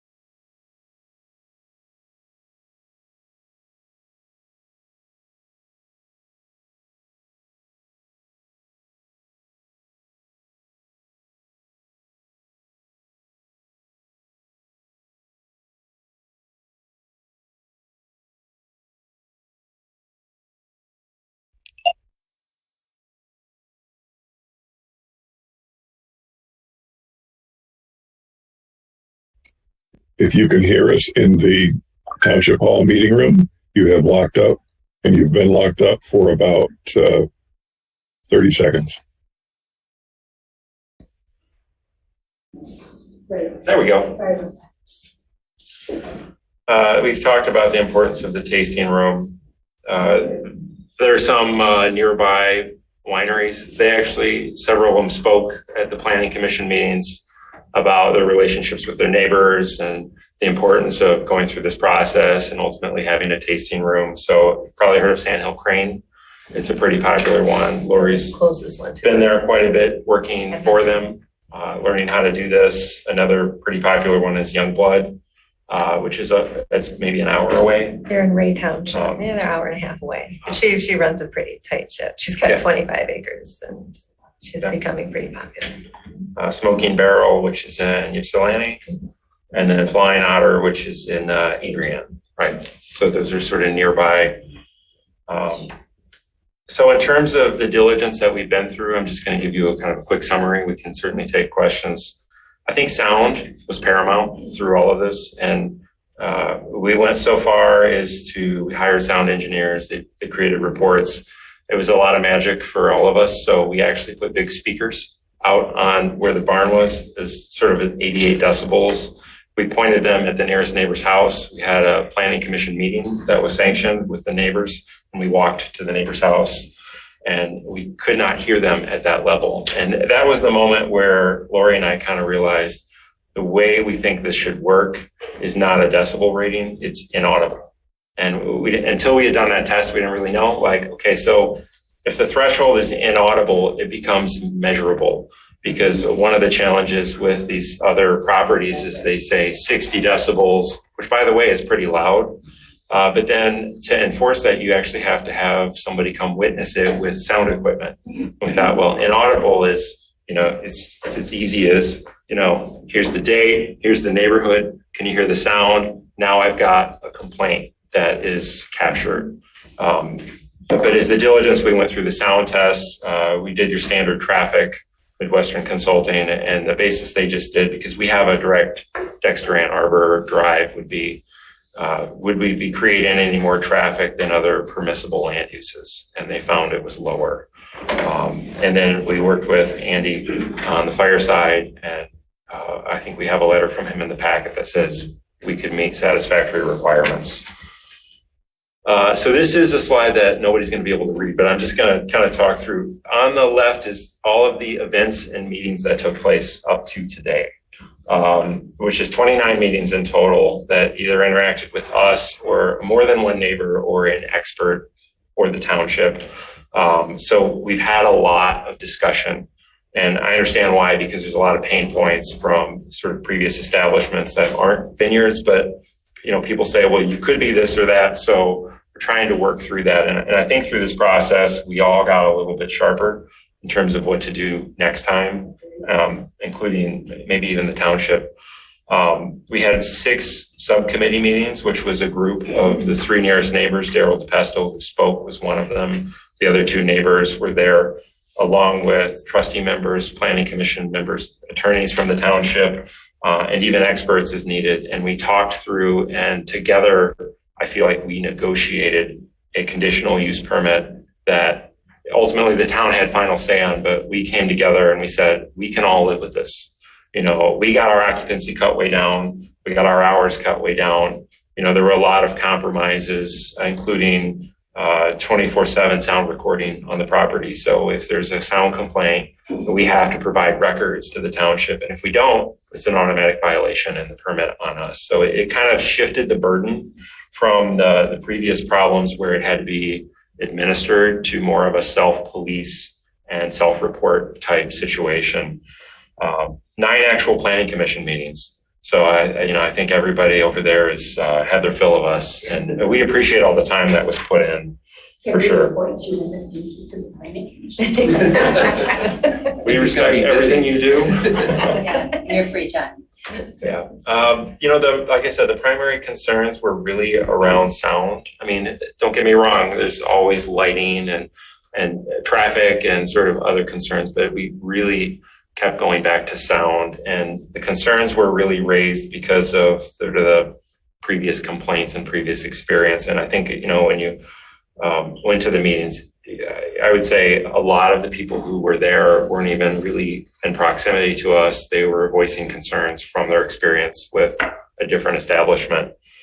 And so what we were trying to really come to was, this inaudible concept and sanctions by the township. And at the end of this, I think sort of reinforce that the township has to follow the sanctions that were proposed for this to all work. We talked about the committee. I'll kind of skip over this, but it was really helpful. And actually, Jan's suggestion to bring this committee together, because we were able to sit down and we spent a lot of time just talking through what about this scenario and that scenario, and what if we move one day, or what if this happens, and how would they all be addressed? And that's why the conditional use is pretty long. I think it's pretty long. I mean, I do a lot of contracts for work. It's definitely in that realm of, a big contract. The actual conditional use, I tried to summarize it, which didn't, I'm just going to kind of walk through it real quick, if that's okay. I think it would be helpful, but I'll be fast. There is a number of conditions we have to follow. We have to set up a telephone complaint hotline that's directed to on-site staff. And basically that complaint hotline is one of our logs that, did we have a logged complaint? In order for us to receive final zoning certificate, we have to demonstrate to the township administrator that grapes are planted, which we've already met that. First harvest of grapes has occurred. So we can't actually get the final zoning until the first harvest has occurred. So that helps with it doesn't exist, we're building it kind of thing. Zoning administrator. That's how it's written, yeah. The wine tasting room shall be accessory to the on-site farm and winery. At least 50% of the revenue related to the sale of wine products for all events. That's something that is actually in the conditional use ordinance, but reinforced in this language. And if you look at, again, some of the other complaints, you would see that they're not producing 50% of the revenue from crops. It's more like 90% from events. So we're actually, we have to produce those records within 2 business days to the township upon request. So we have to keep very detailed logs of the farming operation, which is fine. I have a finance background. It'll all be in QuickBooks anyways. And then the tasting room itself, maximum of 85 combined guests inside or outside for any event, and only one event at a time. So there's only 85 people that are going to be at any event at any given time. We must keep records for the last 12 months and available to the township. Music is only allowed inside the tasting room. It's not allowed outside. And when it's inside, it must be inaudible at the property lines. And there's another music section later down.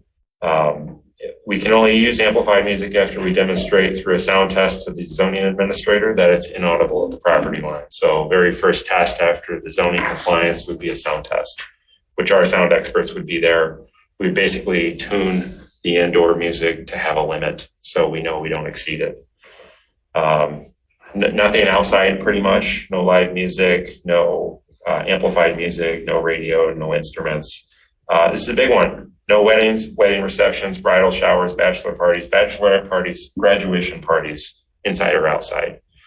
We were willing to give on this concession because that's not our intent for the business. And our hope in that concession was that it would help people understand this isn't a party barn. Because if you look at what a party barn does, it's weddings, it's wedding receptions. You know, we are a tasting room. No more than 2 events per week and not more than 1 at a time. Hours of operation are April through October till 9 p.m. Monday through Thursday, and 10 p.m. Friday and Saturday. And by the Planning Commission previous discussions, 10 p.m. people have to be off the property. So it's not just last call at 10, they have to be gone. Then there's a bunch of, I call them sort of repeats from the zoning, like candles, and we have to live on the property, which we do. All parking must be on site. We have to be there to monitor. Another big one is any marketing materials that's in violation of this is a violation for us. So if there's an ad we put out there saying, hey, we have weddings or we have 100 people, it's an instant violation. The music and sound section is pretty in-depth. Basically, I would summarize it that we have to have recordings at the boundary line. It has to be inaudible at the boundary line. We have to keep those records, which are actual recordings, for at least 60 days and produce them to the town within 48 hours. So call on a Friday afternoon and say, I want the recordings by Sunday afternoon, we have to produce them. Then you move on to sanctions, which is more than 2 violations of the key elements may result in a revocation of the conditional use permit. And then further, it talks that you can also revoke the amplified music piece. And this was kind of big because previous agritourism permits were really sanctioned on a fine, which people would just pay the fine. You know, it's a couple $100 or whatever, they would just bake it in. Where in this case, if we have 2 violations, we actually lose the conditional use permit, which from an investment standpoint is very significant penalty. Let's see, other than that, it says we can't change the parcel size. It does allow us the ability to have up to 2 special events per 12-month period, plus a fireworks show. You guys probably remember us from July 4th. So in the event that we want to do something, we would actually have to come to the township board. I think it's the board or whatever process you have for, let me see here. It says pursuant to current township regulation and approval, because I think there was talk of an events ordinance. So we would have to come and request 4th of July or, you know, whatever it is we would do that would just fall outside of the 85 people limit. And then it talks about reapplying. We can't reapply until after 12 months after the final zoning. So no changes for many years. And then it talks about the process by which complaints are raised. So essentially there's a review process that can occur where the township or the neighbors can bring about this information, and it compels the town to review it, find out if we're in compliance with our permit, and then act. I think that's it. That's kind of the summary version. There's much more in there. So just kind of jumping back to the presentation. So just kind of real quick, you can't read any of this. If we look at the pain points that existed before we showed up in 2019, we look at agritourism permits that were issued in the past. What do we sort of learn from that? One, those permits had a minimum 60 decibel sound level. It's too high. And we demonstrated that even in the sound, we said like, this is 60 decibels. This is too high. In the past permits, it was hard to prove that a violation occurred because a police report was required. The police don't want to come out. They don't have sound recording equipment. So your sort of material proof was difficult to get. There was no sanction method in those permits other than a fine. The occupancy levels, in our opinion, for the proximity to their neighbors and rural roads was probably a bit higher than the neighbors would have preferred. And they were ultimately issued on agritourism, allowing businesses that could do weddings on more of a standard farmland. So there was no 50% revenue minimum requirement from a farm. So the way we try to address these, with the sound measurement, the inaudible requirement, requiring us to have the sound recording in place, specific sanctions that could either remove amplified sound or the entire permit if we didn't keep those records and meet those requirements. Occupancy of 85. And then when you go back to agritourism, it legitimately is a winery. So this is a tasting room that is accessory to that.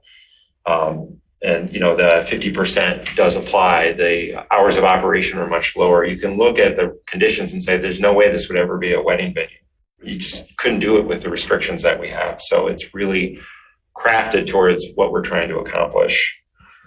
As far as enforcement, what I would say, I've thought about this a lot since the Planning Commission meeting. One is enforcement mechanisms are already built into the plan because it requires us to have this 24/7 monitoring, this hotline, this log of things that have occurred, the occupancy levels. Any complaint triggered by any neighbor requires us to compel either proof that it didn't happen or admit that it did. Any two events that occurs, and this is where it comes to the township has to do what the conditional use says. The sanctions that are in there, the township would have to actually meet and follow through with them. But it was really kind of structured, how can we deal with the fact that we've seen these bad experiences, and with the framework of what we have, how could we deal with it? And this is the best we could come up with. Now, what I would say about an enforcement plan is, I think it'd be a good idea for the township to have one. I think it'd be a better idea if the township had one that also took into account all of the pain from all of the existing businesses that exist, because it's out there. And if we're inaudible, we're not going to be the one that's being complained about at these meetings, but it seems like it could be somebody else. So, maybe there is value in an enforcement plan that is unspecific to us. Absolutely. So I think that's kind of it, in terms of the regulations, we walk through the requirements, but Carlisle, Wortman, and the report basically say, we've met the base requirements, but this is still obviously a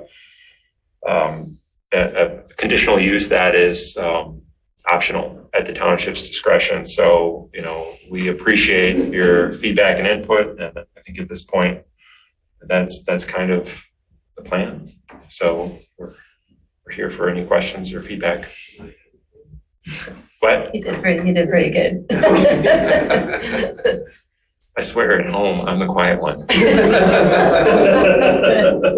That's true. Thank you.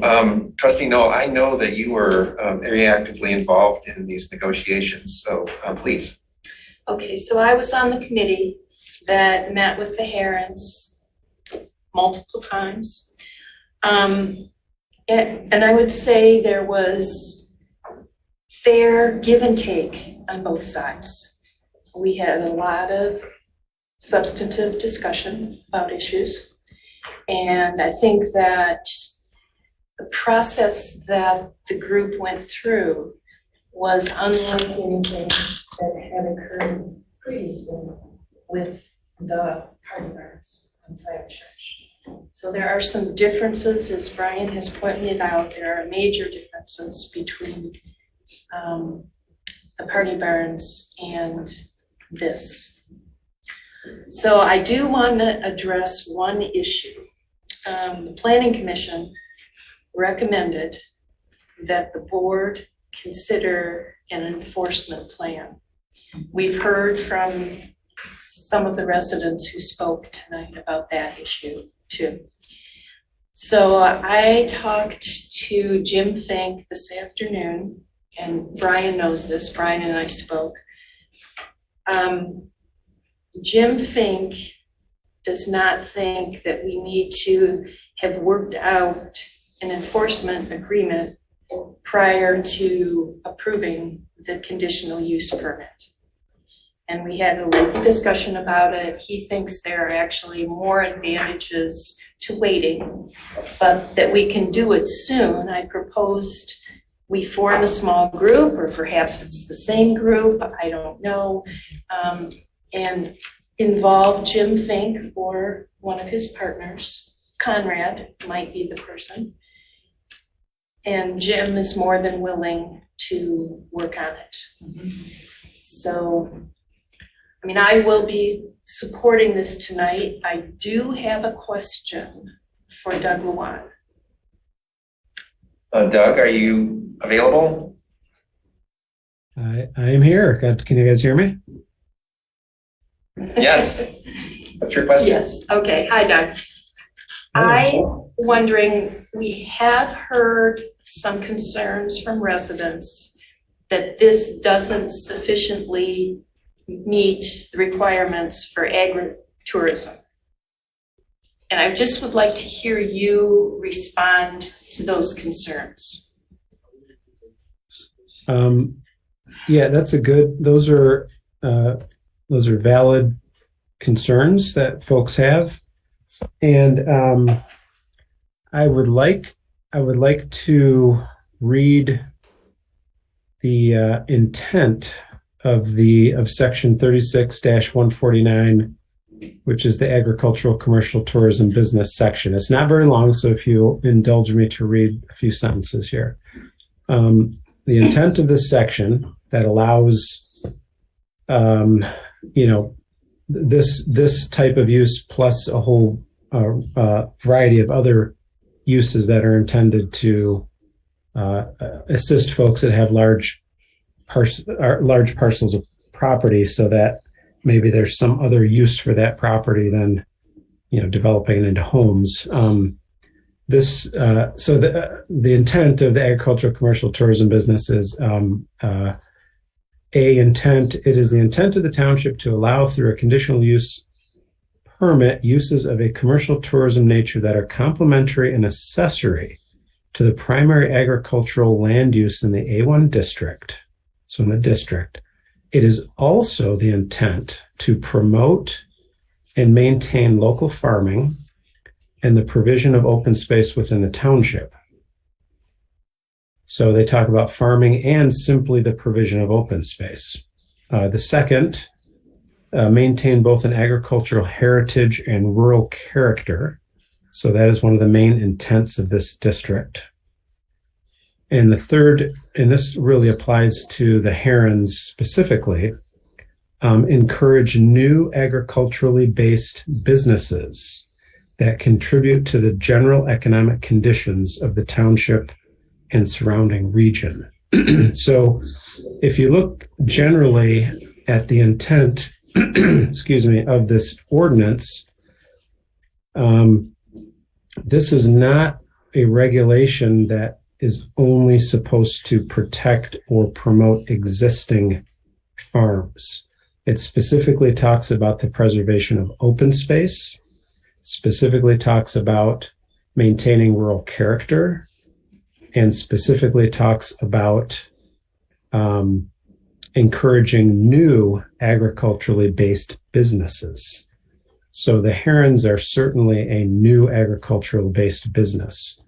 So if you look at the intent in that light, it would appear to me that what the herons are proposing certainly meets that intent. So I hope that answers your question. It does. Thank you. Are there other questions, either for the herons or for Doug or Planning Commission? I was just very impressed with everything I saw in your plans. It appears that you've been really great stewards of the land there. And having just come from a winery, a couple of them up north. I welcome this in the community. I think it's a great thing. I'm a little unsure about those kind of grapes that you're going to grow there. I've never heard of those before, but I'm looking forward to it, and I certainly support your effort. I think you've done a marvelous job with it. I can imagine the challenge of moving a barn is going to be kind of a... That's going to be the easiest part of this whole thing. Once you get enough momentum going down the hill, you know. I'm curious, do you have an issue with deer? We installed a 8-9 foot tall It fence. has to be at least 8, so. It goes around the whole thing. We've been fortunate this year, but I pulled the fruit, so it'll be, we have other critters that we're gonna deal with, I'm sure, so. Raccoons, rabbits. We have a groundhog, yeah. Yeah, I know. Busy. I'm a farmer now. So this is great. I want to thank you for all your hard work. Pain points, I think, is well put, that the kind of community is dealing with, and you had to kind of come in this environment. So thank you for your patience. I want to thank, Kathy and Jim Fink and Jen Culbertson. I know there's been all sorts of people working on this. So thank you so much, because I think it's really important, not just for the success of your operation, but also, like you said, that we've learned a lot too about our missteps. And I do want to just say, certainly in support of this. I think it sounds great. I do want to say for the board, though, I've heard the planning commission, I've heard, Jamie Pendler, everybody else, like, we need to look at our code enforcement, and we need to look at it and I think kind of go back to the drawing board. I'd be willing to work on it with anybody else who wants to, but we need to look at kind of what's the best model for doing code enforcement. Because I do think that, from the township's perspective, from the township's role, like, we could do a better job, and I think we could have prevented some of the pain points in the community. So we just ask that we all commit to that. But really appreciate your work, in particular on the noise and on the fire suppression for the barn. I know that's not inexpensive, but it's, critically important. So thank you. So all the work they did, you guys are going to delay them? Have them go past your code enforcement afterwards. Please, it's not time for public comment. So I want to thank Abby, please. I want to thank you as well. I also want to make sure that we acknowledge the role that the neighborhood played in working on coming up with a conditional use agreement. And I think that's really the key. In a sense, the seeds of the pain of the other business, where we have this ongoing conflict with between the neighbors and the business down at Scio Church, is, I think, in the nature of the conditional use agreement in the first place. I think, as you said, we learned a lot from that experience. I think it's an ongoing kind of painful learning experience for a lot of people. And in terms of enforcement, it's very, very difficult when you have such a high threshold for the noise issue, which is the biggest source of complaint. And I think that you and the neighbors have worked out a plan that is hopefully going to minimize and perhaps avoid the conflicts because of the nature of the agreement we have. The zero audibility at the property line, I think, is going to make a big, big difference. It certainly will make the enforcement aspect of this much simpler. I think we also have some experience with the self-policing. And I think, that I think is also an important element of this. I think Conrad, Jim Fink's partner, I think is willing to and already involved in shouldering some of the responsibility for the legal work in terms of the township's enforcement. we're already looking at ways that we can improve that. But it's really the nature of the conditional use agreement that you're working from that is, the real difference. And I think the work that everyone has put into this agreement is going to, looking at it, hearing it described, I think is going to make a big, big difference. But we definitely will need to continue working on our enforcement, not just for your particular business. In fact, I think your particular business is not going to be the source of issues. But, for ongoing enforcement issues, whether they're enforcement issues having to do with businesses and the way that they operate, or with blighted properties, or with sign issues, or noise violations, whatever they may be. So I would hope that we can move this forward this evening. Is someone ready to make the model motion? So I can make it. I'll second it. All right.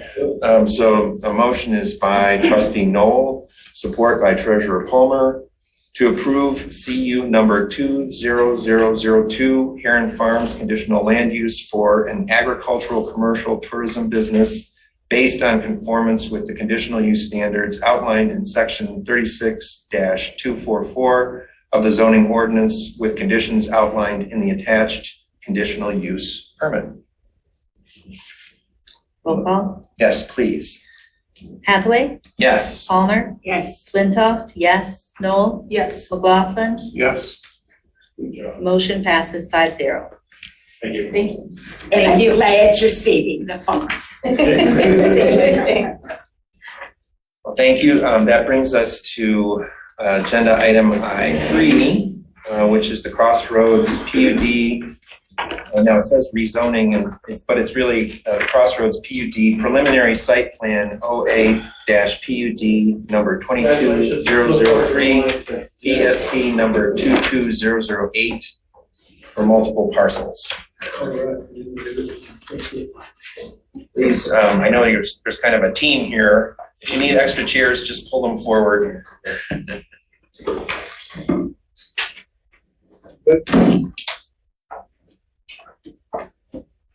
Jim, was that up in?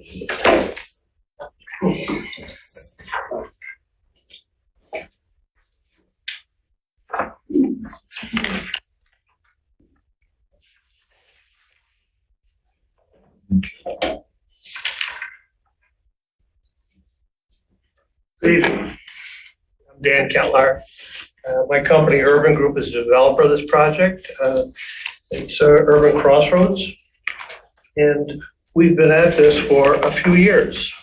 So we're a team that has gotten to know each other through this process. And some of us have worked together for years, some for just the 3 years that we've been involved with this. So the Crossroads. Can I interrupt for 1 second? Yeah. I just know how I can start to present. Yeah, so you need to be added as a panelist. Yeah, so last page. Leslie Gibb Randall.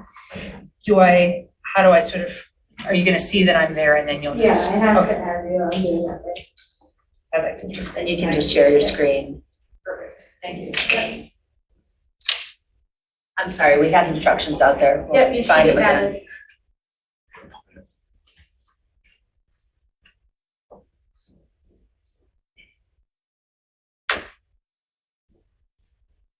Thank you. Okay, now we're ready. We're powered up with the PowerPoint. And then folks, Yeah, we're folks powered that up. sorry.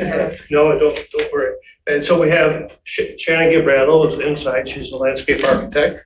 Rob Burrows here with OX Studio, who's the architect for the project. Joe is with Washington Engineering, which you all know very well, I think. He's been around here for as long as whatever. But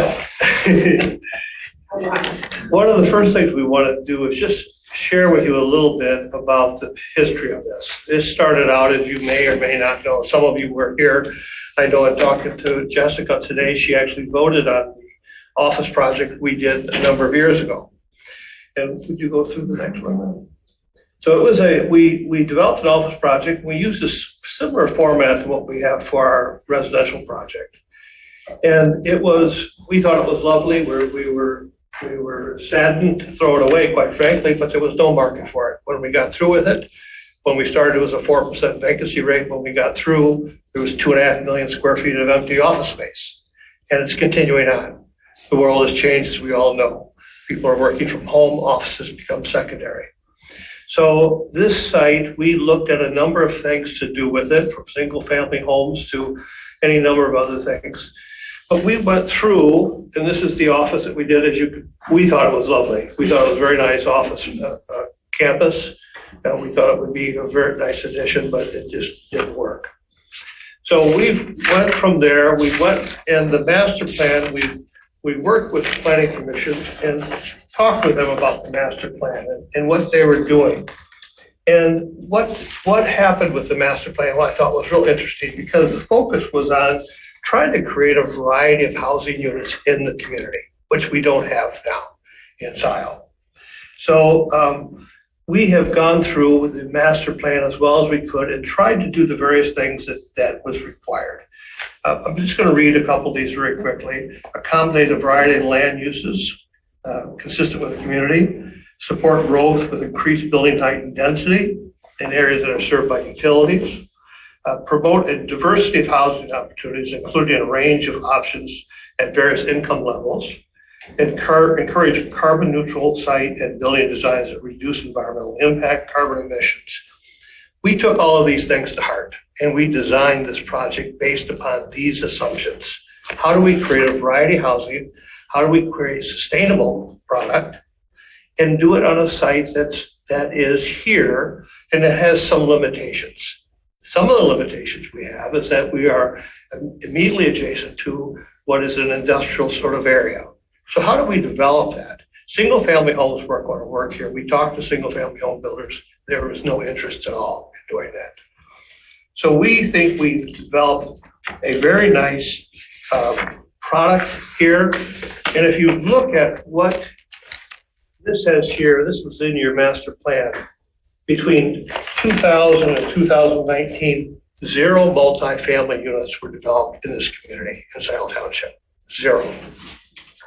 So we think we have apartments from 600 square feet up to 1,800 square feet for young people, for retirees, and for that middle group of people, which are a diversity of families. Because families come in all sizes and shapes nowadays. It's just not a mom and dad and 2 children. There's all sorts of different kinds of families. So we think we will try to address that. We're on the edge of Ann Arbor. And as we will get to later, some of the community benefits we're offering is tying us into the Ann Arbor community with walkways. But I'm going to move on from here and let Rob take it from here. He's got some, each of us are going to speak to a certain expertise that we share. So I hope you'll have patience with us. Thank you, Rob Rose of the Studio. Pardon my voice, it's a little strained this evening, but I'll do my best to project. I just want to, the slide that you're seeing right now is kind of an overview of the surrounding context, the simplest way of describing it. You'll see a kind of a brighter yellow quadrant in the middle. That's our property. That's the site under consideration this evening for preliminary approval. Immediately to the south of it is a proposed location for a future fire station and a water zone. We're not quite sure what the water area is yet, but that whole line on the southern boundary of this property is part of that. You'll note the dashed areas in yellow as well are surrounding residential units, surrounding residential subdivisions and properties that have been built out. There's a lot of smaller individual units that are along Liberty as well that we didn't depict. These are the broader swaths. So you'll see we're relatively centralized within several large quadrants or zones of moderate and even high density residential units within this area. And that's kind of creating this as a little node, an epicenter that's centered within those points of interest themselves. Taking from this very macro level to a little more micro. This is a depiction, an aerial depiction of the current design iteration for the site itself. I'll spend a few moments on this and we'll return a little bit later to talk about some of the specifics of the units. But as Dan pointed out, we're really looking at diversity and variation in terms of not only the unit sizes, which would lead to the implementation of unique demographics and blending of demographics onto the property, but building typologies themselves too. And by that I mean, we'll see lining the southern boundary, which is the upper right-hand side of the image, are attached townhomes, which should actually have garages attached with them. To the center core, as well as along Liberty itself, are what we're calling our garden apartments, which are 2-story flats, each with direct exterior access to them.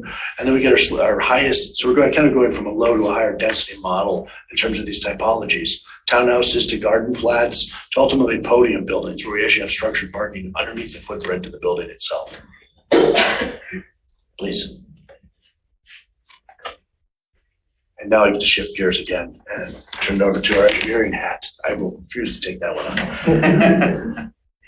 So I'm Joe Mayer of Washington Engineering. I'm going to give you a brief overview of the site design and why we came up with some of the things that we had. You'll notice the central round circle in there. That's kind of consistent with what we had on the office complex there. We're still utilizing this existing 2-driveway approach system. Gives the residents a lot of flexibility around the property, the circular drive.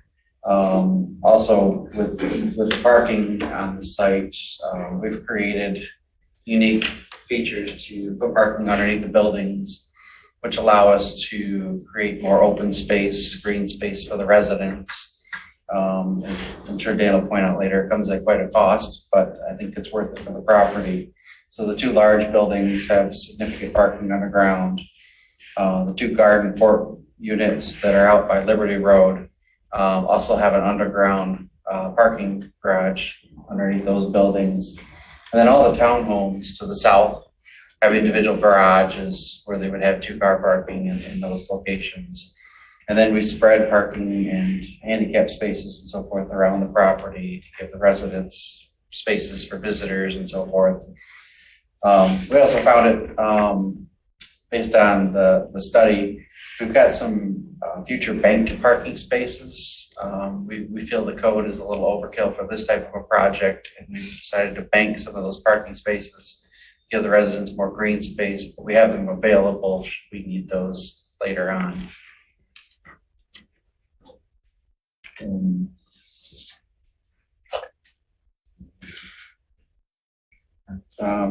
So then we'll get into a little bit about our utilities.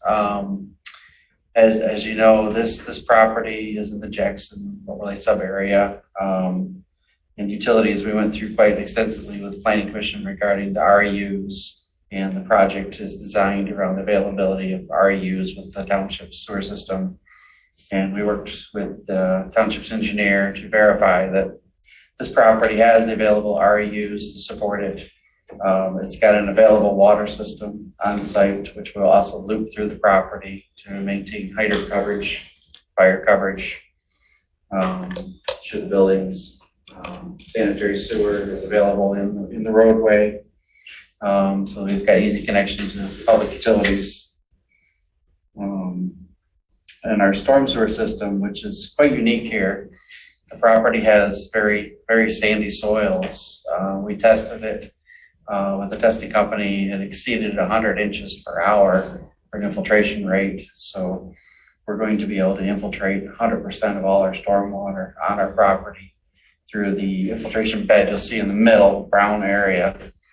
We also are providing some rain gardens you'll see in green along Liberty Road and along Jackson Road. Shannon will go into more details on how those function. We also have an infiltration bed where we're taking the neighbor's property, Nye Funeral Home, collecting their stormwater and us infiltrating that as well, underneath what is going to be our proposed dog park area. So we're actually going, I'd say, above and beyond the requirements for our site by taking in neighboring stormwater as well and infiltrating that. So I'll leave that kind of as a quick, brief overview. I'll leave for questions later on. So I think well, one comment I'll make is that there's 1,000 REUs in this area, and we'll probably use about 170 to 180 of them. I don't remember how many we had listed in here. It's in that range anyway, but there are excessive REUs, which are a form of, what does REU stand for, Joe? Residential equivalent units.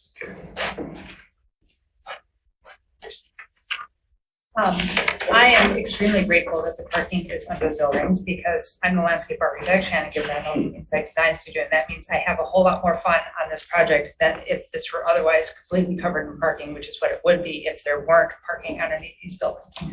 So that means that I get to design meaningful green space for people, which is, that's wonderful. I think for me as a designer and for all the people that are going to be living here, that we hope will be living here. We get to have this kind of central commons area that really is the heart of the community that's there. We're really trying to make it so that people can get out of their cars, out of their doors, and be able to wander through the development, go down to the pool area where there's fire pits, go into the common area where there's play equipment, be able to take their dog over to the dog park and run off leash in a fenced-in dog run area. So really trying to encourage people to be able to actually get to know each other and develop a community here. That's really part of, I think, something that Dan has always done in all of his developments, and I've worked with him on several of them. We have a zone where we're hoping to encourage food trucks to be able to come pull into the common area. We have a pavilion there where people can, eat underneath that or be able to gather or have events there. The other piece, again, that is exciting too, is that our infiltration rates are so high that we really will never burden your stormwater system in terms of it overflowing, because our rates are just, they only let us count 10 inches per hour. We got over 100 inches per hour. I mean, if we overflow into your system, then you've got bigger problems going on in Scio Township. You will be underwater at that point. So we do a lot of surface stormwater design. So we have rain gardens in places where it makes sense in the area. And I really see them as amenities for people that are going to be living there. We design them to be like gardens, not just kind of stormwater areas that are seeded and left alone. So these are right outside of people's units that they get to be able to enjoy as something that is beautiful and functioning for stormwater too. I think one of the other unique things about this development is its location in terms of people being able to get out of their cars in other ways. There is an excellent bike lane along Liberty. We plan on having bike parking throughout this too, so people can have the option to be able to bike to Ann Arbor. I actually personally bike out to the site all the time and can attest. And we actually plan to enhance that somewhat too, and we'll get into more of that later with some of our community benefits. I will get on down to the architect. I'm back. So I'll spend a few brief moments going into a little bit more focused detail on the architecture and the building structures themselves. Again, we're trying to depict this at a high level from an aerial perspective. We'll show you the buildings in a little bit more close detail in the next several pages. But just as a reminder, I think we're all a little bit remiss in identifying that we're at the intersection, the southwest corner of Wagner Road and Liberty Road. Just in case I don't believe any of us identified that. I realized that as I ended mine. So this shot is basically from the northeast corner, bird's eye looking across. It's just as a point of identification. And you'll see, as we talked about variation in unit sizes and building types, we're also looking to use those scales and heights to make a difference in terms of where they're intentionally placed. You'll note that our largest buildings, the podiums, which are 3 stories on top of the lower level, the parking level, 4 stories total, 3 stories of habitable space, meaning residential units. Those are cloistered on the outside boundary of the property. One in particular along Wagner Road, and I'll show you a little bit more detail about some of the tighter dimensional aspects of it. Wagner crests roughly halfway through our site in terms of its high point. So if you're coming from the south, you're going to hit the high point of the road and drop down to the intersection and vice versa. And it's still descending down as you head westbound on Liberty itself. So we're dealing with most of our grades at that intersection, that intersectional corner.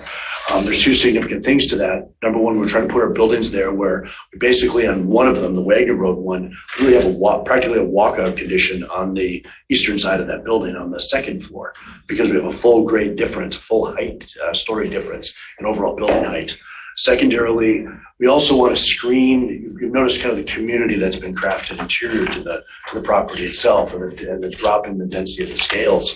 What we're also trying to do is use those as a screening device to keep sounds out, kind of focus all the attention more to that garden court where more should be the central garden area where people will be gathering, where people will be hosting events and things like that. So the intent is really to create a buffered edge along both of those areas, still have visibility through, but really to create a more optimal condition interior to the property itself. If you could, please. One more? Yep, that's fine. Oh. Yep, no, that one's good. Okay, sorry. A subtle lag. This is kind of the reverse view. This is looking back from basically the southeast corner of the property, bird's eye across. You'll see again the modification of scale. We have our 2-story townhouses that are fronted along the southern boundary. We have the podiums on the corner, and then we cluster the rest of the units, the moderate density units, the garden units as we're describing them, in the center core of the property itself. Please. If I may, the townhomes are adjacent to the property that the township has bought. Correct. And that's put it into permanent easement of. This is, please, if you got that. This is just an interesting observation because I know Shannon brought up the connectivity, both internal to our site, internal to all the units, and external to the community at large. This is a nice little depiction. You can kind of see the white banded sections where the sidewalks are, not only outside of the property, but internal to the property. So all of this will have walking paths internal to the site itself that will then connect to the broader community at large, both Scio as well as in Ann Arbor through some of the gestures that we're proposing. If you could, please. So as Dan mentioned, a little lag again. As Dan mentioned, we have variations in unit sizes from about 600 to 700 square feet upwards of 800 square feet. We blend those in all the very different variant uses so that there's a bit of a rhythm or pattern where you can find different residential typologies. This is an example of the townhomes. What we're trying to depict are basically structured attached townhome layout that's broken, and I think our maximum unit is 5. So you have 2 end units and then 3 in the middle. These end units, this is kind of a depiction of an end unit, subtly designed differently where you have entries on the side. The rest of them will be concentrated on entries directly off the front sidewalks. So it's really, again, focusing your energies on the streetscape. You'll see on the upper story, there's a walkout terrace on the streetscape side interior to the property where people can have their morning coffee, they can have breakfast out there, read their newspaper, and still connect with the neighbors. These are not designed to have true front porches, but rather second floor terraces, if you will, which is a unique way of adapting that in a slightly more urban fashion. And just some examples at the top of some architectural characteristics. You'll see that as kind of a pattern as I walk through the 2 or 3 slides that we have for the buildings. Please. Example of the garden courts. These are a little bit more unique. These are designed, you'll see some examples at the top. There's a building typology very unique to the south, particularly Charleston, where they have piazzas, 2-story decks, if you will. And they're intentionally designed for summer living in the deep south, but it's also uniquely designed in the sense that you can enjoy an outdoor living space directly, in this case, directly from your individual apartment, which is a tremendous opportunity. So each of these blocks are designed as 4 cornered units with a center core. Each one of the units, I think, correct me if I'm wrong, guys, 1, 2, 3, 4, 5, 6, 7, 8, 16 per building. I have to do my math really quick in my head at this late hour. 16 per building, 8 per floor. Each one of them will have an exterior door. From the first floor, you'll walk right into your units off your main terrace, that wraparound porch, if you will. On the second floor, you're gonna have a main door that's gonna take you up your own stair, take you right to your unit, which will be very elegant. So you're not gonna have this, like you might visualize another apartment where you enter and everyone splits off internally to the units. We'll see that a little more on the podium. This is intended to keep people to their front door as opposed to hiding in corridors internally, and really focusing all the activity out towards the street, the gathering nodes, and every other location, please. And then the example of the podium. And again, this is kind of going from lower to higher density. This is, again, the lower tier is all parking. There will be some lobby space and secondary uses specific to the residential functions, but the living spaces functionally start on the second floor. And you'll see to assist with breaking down the overall massing of that as well as we've kind of moved the building facade in and out, particularly in the center core of this design. And we also use a technique which we call shouldering, pulling the 3rd floor of the residential units back and creating outdoor terraces for those units at either end as well. So that's kind of just by that gentle stepping starts to scale up the building facade and break down its overall mass. Please. And I did say we talked a little bit about that intersection with Wagner. The next one's a little bit better slide. This is cut right through. The one on the bottom is cut directly through that podium building along Wagner. To the very left of it, you see two cars. That is that high point crest of Wagner Road. Those cars are actually above the second floor of the building in terms of their vision corridor. So the lower level is completely hidden from the east side of the property, buried into that berm and buried into that natural landscape. So as I mentioned, you functionally have practically a second floor walkout along that condition overall. It also greatly diminishes the height impact from that side of the street as well. And that might be it for me for one slide. Yeah, I just wanted to. Thank you. I open the questions, of course. Highlight our circulation system because I'm kind of setting up Joe to be able to talk about how we're expanding it beyond the site.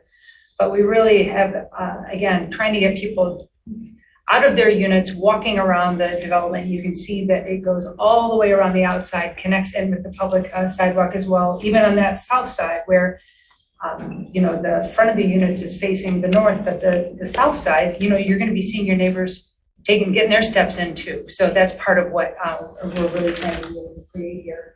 And then again, connect into the larger community. And so, Joe, you can take it from, or who? Is it Joe? Yeah.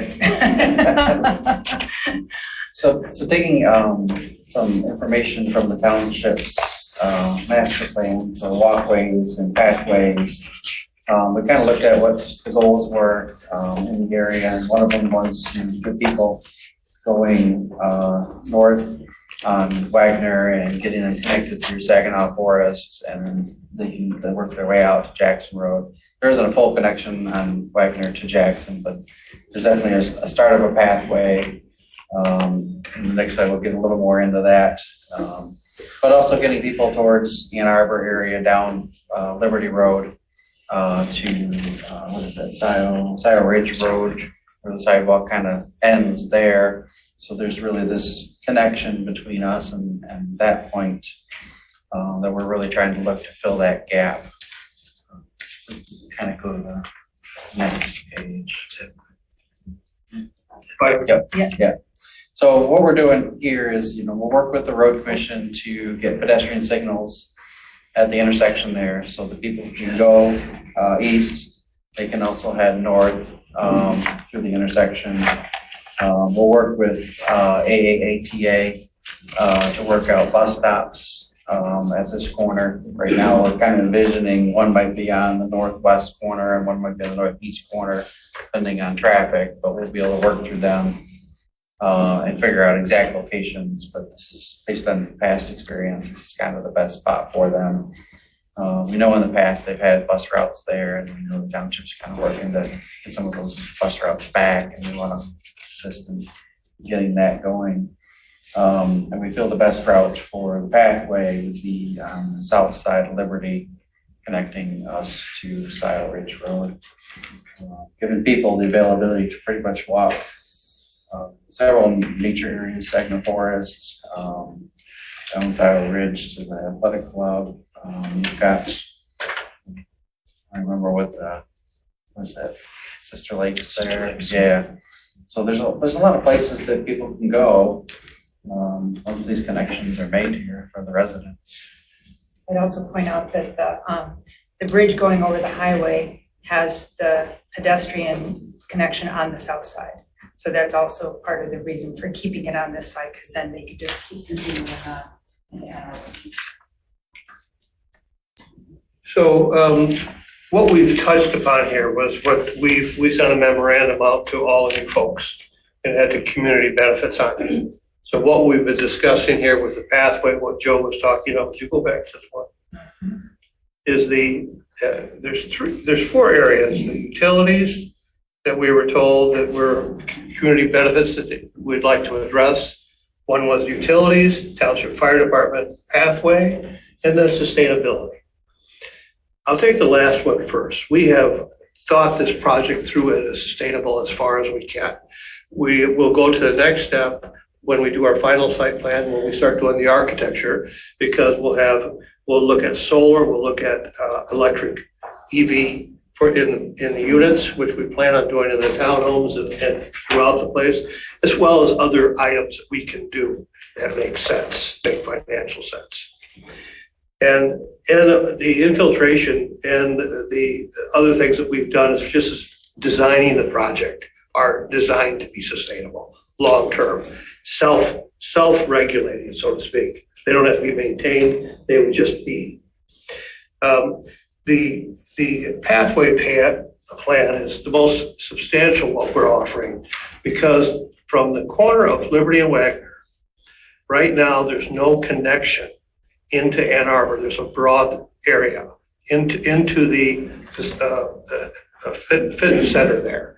It starts out. So we've offered to make that connection, a 5-foot concrete pathway into there, which will allow then someone to ride a bike or walk from there into Ann Arbor. We figure it's about a 12 to 15 minute bike ride from that corner into Ann Arbor. And then we'll tell you. Less than that. Less than that? Well, you're faster than I am, aren't you? It's all downhill both ways. Yeah, exactly. And then the other thing we want to do is there's a pathway in front of the church, 8-foot asphalt, but there's no connection off the corner. So we'll make that connection. And that'll allow you to go into the University of Michigan forest there, Saginaw Forest. There's an entryway right off of there, which is real nice. And so what this does is it starts these connectivity, all right, creates connectivity to other places than here. And that's our intent. We want to do connectivity internally and then externally. And that's where the community is, right? We connect with each other in some fashion. So we're trying to do that with the physicality of it, the design aspect of it, the sustainability of it, create a community. The other things that we've done that was in the memo we sent you is the fire department. We've talked to the fire chief, and one of the things I know he would like to have is a ladder truck. So we offered to provide $80,000 toward that truck. That's a small amount, because he told me a ladder truck is like $1.5 million. So I didn't know that at the time, of course, but what the heck, you do what you can. And then we said we would help them. There's a fire station that is going to be built just south of us. We would work with them on that. And we think we could be good neighbors and assist in that process. Utilities, Joe has spoken with the utility company here, and there was a couple things that they wanted, Joe. Why don't you walk through what that is? Oh, for the utilities? Yeah. Well, they're looking at your future water storage system there, and we'll work with them through final engineering to get them access to the back of their property through our property. From our understanding, it's just going to be an occasional truck for maintenance once it's built. But I think we can uniquely fashion that with the dog park so it doesn't look so obvious, but yet it's functional for the utility department to get access and, maintain the system back there. And the other thing they had asked for is a contribution to the utility fund. In the memo we gave you, we actually put numbers by each of these items.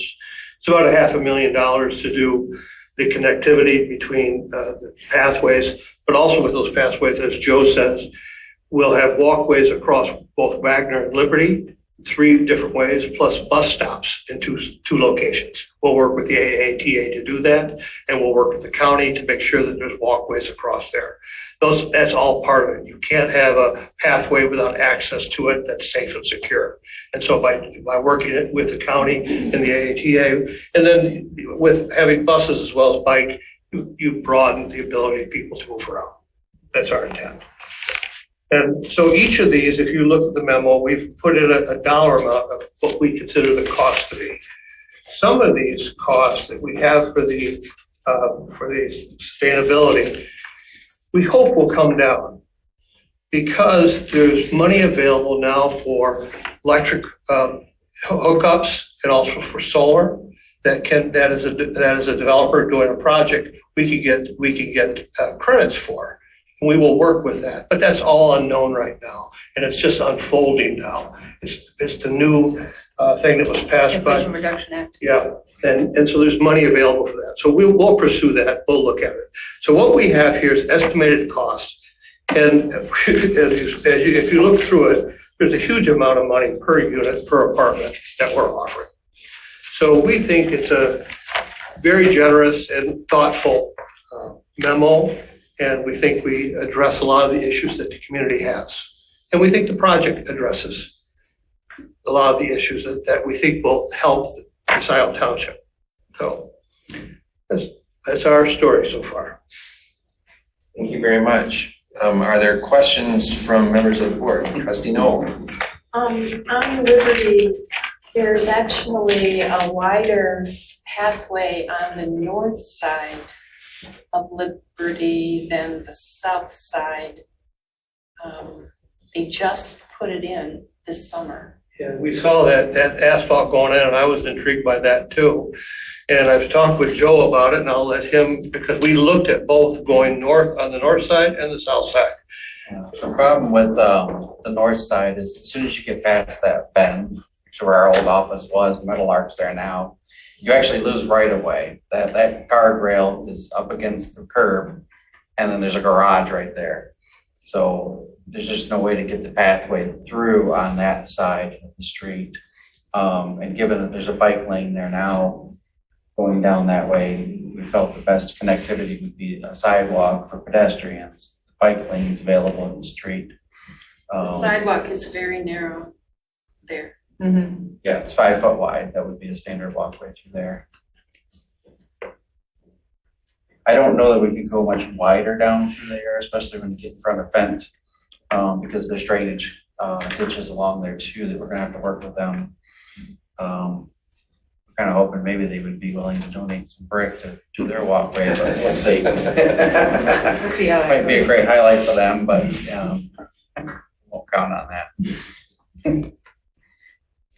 But those are my thoughts too, that because you have that 8-foot pathway there, but when we looked at it, it stops. And rather than having someone trying to cross Liberty in those kind of areas, it's better to have, we thought, a continuous path. But we're open to trying to figure out the best way to do this. And we went to the pathway group? TAP. We went to the TAP meeting and we listened to them. So what we'll do when we get to the next step, we'll go with you, we'll talk to you folks about it, we'll go to the TAP, those folks, and say, this is what we plan on doing, do you have any suggestions, how do you improve it, how do we deal with it? So it's not this is something that is for the community benefit. So we figure out how to do it best for that purpose, okay? Treasurer Palmer. I have a question. Will you have any interior public area within the complex? Well, when you say public area, you mean for people outside the community, outside that live there? Not necessarily. Is there going to be like a facility where they want to have a gathering? Yes, we have, can we go back to the slide? Yeah. We have a community building which will have a fitness center, a pool. We hope to have offices in there so people can come and work there, because a lot of people are working from home or are close to home if they can. We'll have a community center. So in the commons to this, almost on the center on the left side, there's an area, a building, L-shaped building. That will be an area, I think it's about 3,800 square feet that we've designated as that will have these various uses in it. And then off of that, we hope to have Shannon, you can walk through as far as what various things that will be at the commons. Yeah, we were hoping to have fire pits and a pool and a play area in the kind of village commons area and a pavilion and benches and, just kind of passive open space for people to be able to enjoy. I have something I'm going to give you. Okay. And I'll share it with you after the meeting tonight, if you will still be here. If not, I know I will see you. Okay. All right. Okay. Boy, got us. We might have to wait. I think I know what you're Do we want to stay or not? You don't have to stay, Mike, but I would like to see it in one of the common areas. Okay. Sure. Are there other questions? Please. Sure. I've got about 6 questions. About 6 or exactly 6? It's getting longer. You are pretty specific though. So there's a for sale sign on the property. What's going on? What are the implications of this? And it's a question to you, Dan, and then same question to Doug. Go ahead. It's been a for sale sign since we started it. That's what we have. I mean, when we were doing an office building with Friedman, it was a for sale sign. And what that does is elicits interest and it elicits investors. So this is a process you go through. You don't say, I don't put a sign up that says investors welcome. We put a for sale sign up and then we talk with people. And that's what we're doing. It's been that way for 3 years.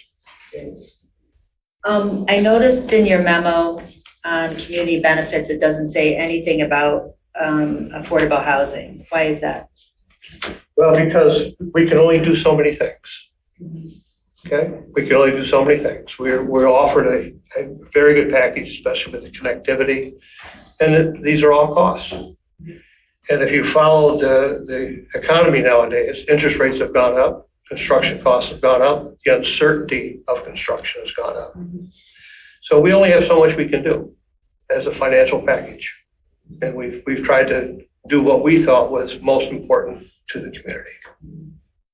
I'll share, affordable housing's really important to me. When I look at 212 rental units, I mean, it's gonna make a killing in rents, and it's about, 100 units are 1 bedroom. And correct me if I'm wrong here, but, having been a renter for more of my adult life than not being a renter, 1 bedroom usually, is some of the most expensive to rent. So I'm just wondering, like with all of this, when you talk about in the model motion, it says the applicant further considers as benefits associated with the PUD plan, affordable housing. If it wasn't detailed in the plan, what is contemplated there? I'm not sure. What's the question again? In the model motion, and maybe it wasn't discussed with you. I want to clarify because. Well, I actually brought up affordable housing at one time that that would be an interesting, if you could do it. But again, we have tried to, with our connectivity, you got $500,000. With all the other stuff, you'd have another $500,000 to $600,000. You have $5,000 per unit, apartment unit. You start wearing it thin.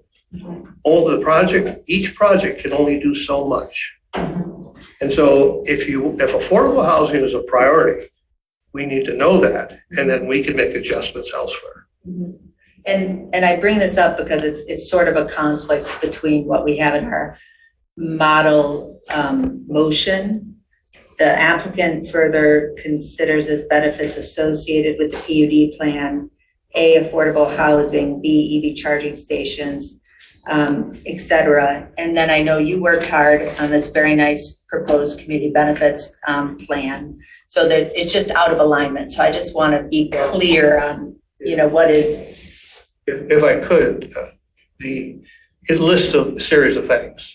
It doesn't say you're going to do all these things. These are considerations for benefits. And so what we've done is selected what we thought did the most bang for the buck for it. We cannot do everything. It's just impossible for one project to do everything. Certainly. And so we've tried to do what we thought was important to the community. And quite frankly, it's a lot more than we anticipated. Mm-hmm. And when you look at cost of construction, this construction used to be at $120 to $130 a square foot. It is now up to $200 a square foot plus. It's incredible. I mean, it's almost unfathomable. But that's the difference in what's going on. And then you have your higher interest rates. They've doubled in the last 6 months. So when you look at this, we're not looking at something as simple as, oh, you can rent this out for so much. It's just like anything else. You have an income, you have to offset it against your revenue, offset against your costs. So that's what we're trying to do. I mean, and do you have any experience developing affordable housing? Or, I mean, doing the financing or tax credits or anything like that? We've looked into it. We have not done it. I was going to do it with a project in Ann Arbor, and then Ann Arbor decided they wouldn't do affordable housing because they weren't allowed to.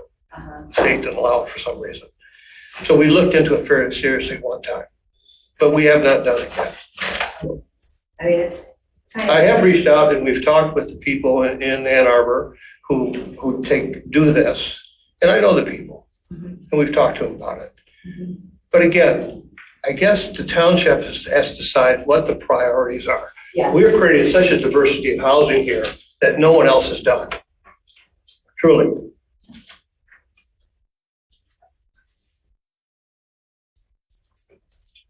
Yes, and I would say for me, affordable housing is, and I know that it takes work and creativity, but that would be a priority for me. More than, I mean, when I look at things like certainly utilities, pathways are important, but we have other funding sources, I mean, for some of that. And it's not that, you know, the affordable housing, I don't know that we can sit here and say it's X dollars. It would really be a commitment on your part to be developed, you know, to be explored, but to look at different tax credits and ways of financing it. Because the only way it would work is to actually basically, you know, through tax credits or whatever it is, to basically find certain units to be affordable on the long-term basis. So it'd be a portion. It's not that they would look any different or be built any differently or with different materials. So. Yeah, I developed in Boston for a number of years, and Boston had a really good program for affordable housing. They did it, because they had all these affordable units that were buildings, and essentially they became slums. So what they did is they created an incentive. Right. They didn't use a stick, they used a carrot. So if you were able to build 40 units, they let you build 50, but 5 of them were affordable. Right. So what they did is they put the affordability throughout the whole community. Right. And it was, developers said, okay, I can offset my costs. Yeah, absolutely. So that's one way to do it. And when I came to Ann Arbor a number of years ago, I suggested Ann Arbor try that, and they weren't interested at the time. Oh, certainly. I mean, I think that makes sense. I think when we're looking at 212 units though, you know, I'd like to definitely explore, you know, going forward, how to make some of those more affordable. So. Like I said, we can only do so many things. Yes, and I would say that would be a top thing for me. Okay. What are other questions? Sure. So the clubhouse, this is just something to consider, not a top priority, but I would say a lot of these, we're always looking for polling places, and so often the clubhouse, you know, if it gets a fitness center or office or this or that. So I would just say, if you are contemplating a large enough space for a polling place, that's always a lovely thing. What kind of place? A polling place for voting. Oh, sure. Believe it or not, it's really hard to find polling places Okay. in Scio Township that are appropriate. And actually, housing developments that have at least 150 units plus, under law, we're allowed to do it. So that's why we have one at Scio Farms, Polo Fields, but a lot of the other developments, their clubhouses aren't quite big enough or appropriate enough. I'm all for it. I would Yeah, for love sure. it. I'll leave it to the architect, but certainly if it works out, it's a nice thing and it just helps with the engagement. It also creates a community too. I know where I go to vote, it becomes a community thing to go to. So I like the idea. And then the larger issue, and thanks for the chance to meet earlier today, and I shared this with you, Doug Luan came up with a draft of a add-on condition regarding air quality. And I just, wanted to say, like, for me, kind of just picturing the housing when this moved from office to housing and being so close to the asphalt plant, I want to make sure that we know for sure that it's going to be protected for the people who are living there, that they're going to be safe, air quality. I think we all know that our current environmental and health regulations aren't as strong as we wish they were. And so I think it's incumbent on the township to take kind of a precautionary approach and seek out that data so that we have the information, so that we know that the air is safe and that the people there are going to be safe. So conferred with environmental health. I caught up with them after we spoke, and also with Doug. And so there's a proposed add-on condition regarding the air quality. And this, Doug Luan drafted this up for us, that it would be to ensure the health, safety, and welfare of the future residents of the Crossroads PUD residential development, the following conditions regarding air quality be completed. A, that the applicant complete air quality monitoring in multiple locations on site, starting as soon as possible and completing upon the seasonal closing of the adjacent asphalt plant. Results of the testing be provided to the township as part of the final PUD submission. B, after monitoring is complete and appropriate outside agencies, including Washtenaw County Health, it should be department, provide comment on the possible air quality impacts of the existing asphalt plant located on the east side of Wagner Road to the proposed Crossroads PUD development with regard to potential human health risks and objectionable odors. And we did purposefully, environmental health suggested we include both of those, potential human health risks and objectionable odors, just as separate elements. And C, the results of air quality monitoring and any outside agency review comments be provided as part of the final PUD review process and considered as part of final review by the township.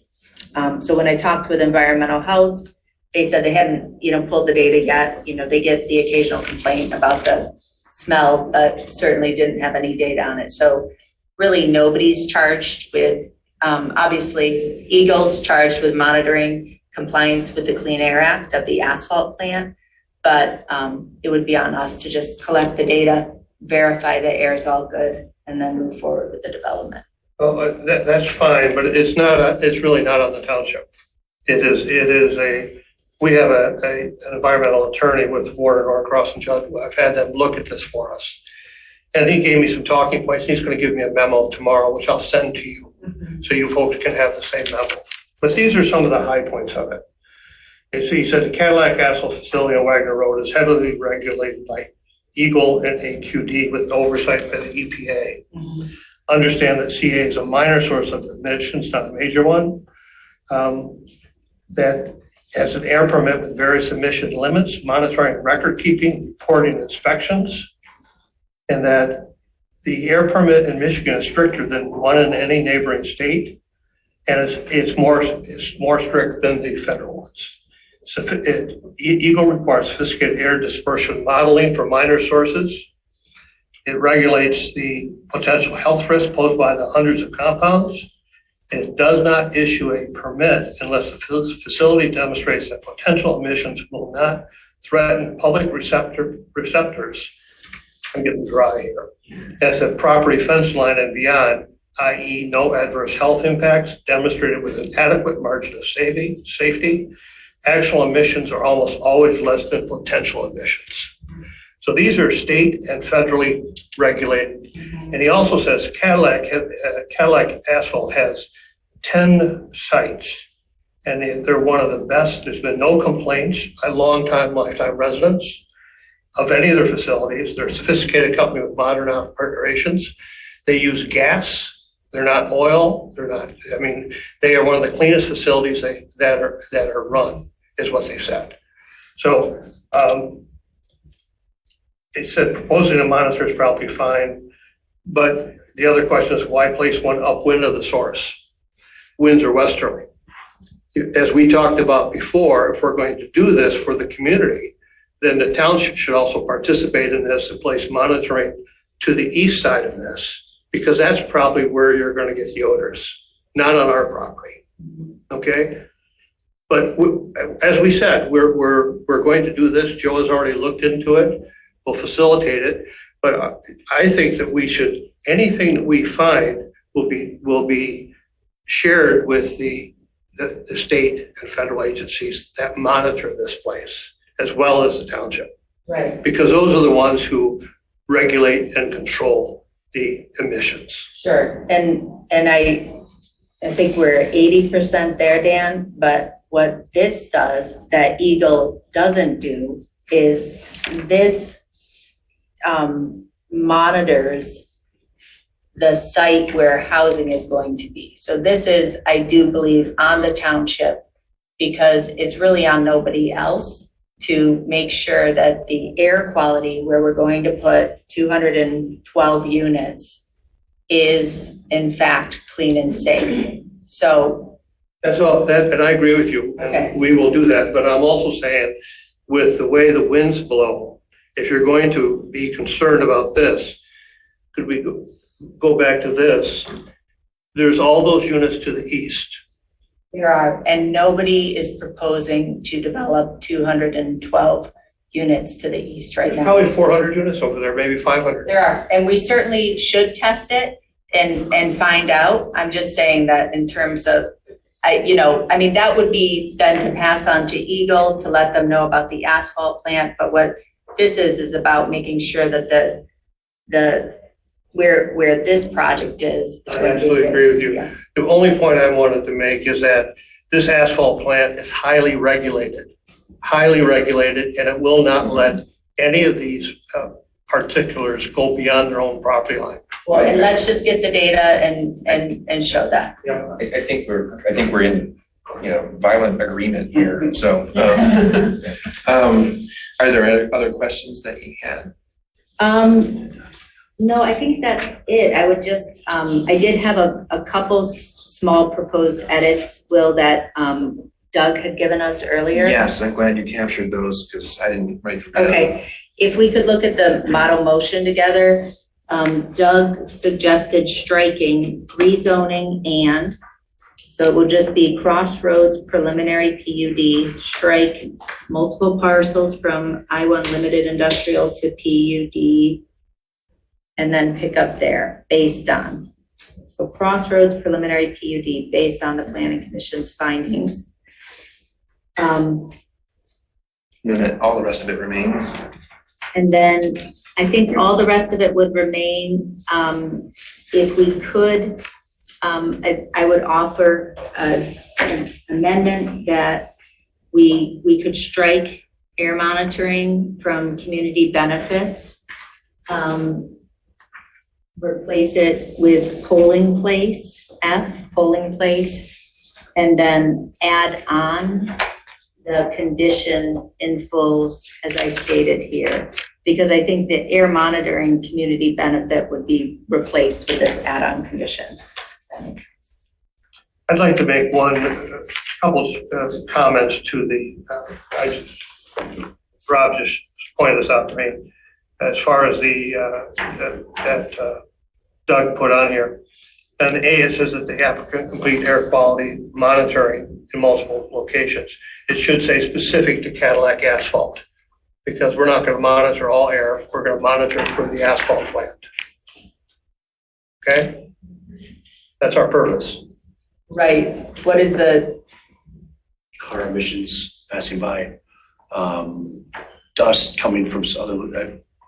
I'm not thinking of it. I'm only. Yeah. I mean, we want to know there's that. no specificity with that monitoring. Sure. I mean, the asphalt. Monitoring could be pollen. It would say it's not. I'm suggesting to Dan that and to the board that there should be some specificity given to that. The monitoring intent is to understand what is being emitted specifically from Cadillac asphalt. So I'm not looking to further regulate the asphalt plant. I'm looking to make sure that the air is in fact safe. No one's doubting that. But you only concern is identify asphalt Cadillac plant. asphalt Sure. as the primary source. Sure, I mean, it's, Are there other sources that we need to then be monitoring or? I don't know. We haven't monitored. I mean, That's a so, cyclical. Well, that's- yeah, no, it sounds like. That's too broad, really. The concern was the Cadillac asphalt plant, and the monitoring should be specifically for the asphalt plant. It shouldn't be for generalized monitoring. Sure, but, It's too, it's too broad. Joe, when it's specifically for Cadillac asphalt, so then how would G2 implement that? That's a question I'll have to talk to G2 about, is just so that they understand what we're looking for. Yeah, and then what they we're can looking monitor for, that's accordingly. fine. Yeah, there's specific items coming out of an asphalt plant, they're gonna Exactly, monitor. that we're for. looking for. Yes, Good, yeah, fine. exactly. yeah. Fine. And the other one was odors. How do you monitor odors? I mean, we're not gonna be able to measure that. It's impossible. And so that, B, you say, and objectionable odors, that's purely an opinion. It's not based upon any kind of science or any sort of evaluation. We can measure specific particulars. What? It's not quantifiable. It's not So quantifiable. Doug, can you hop on for a minute, Doug, and help us with some edits to A and B, please? So Dan, your suggestion on A, air quality monitoring. Specific to Cadillac asphalt. I would just do it up at the top and where it says conditions regarding air quality with relationship to Cadillac asphalt, and then you've done There you done the go. whole thing. There you go. Yeah, that sounds fine to me. That works. Yeah, don't have any problem with that. And then Doug, can you talk about objectionable odors? Just in general. You're by yourself.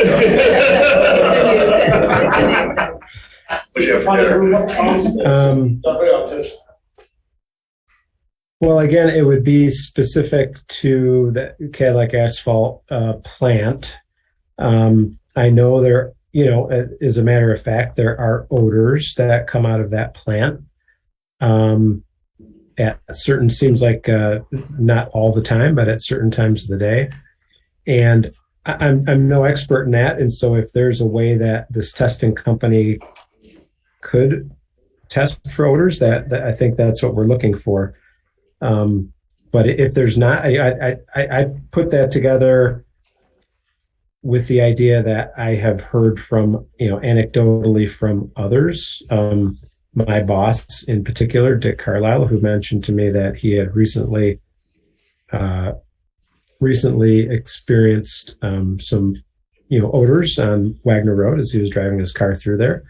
So I just wanted to make sure that wasn't lost in the whole translation. So if there's really no way to do it, I just wanted to make sure it was discussed. We are.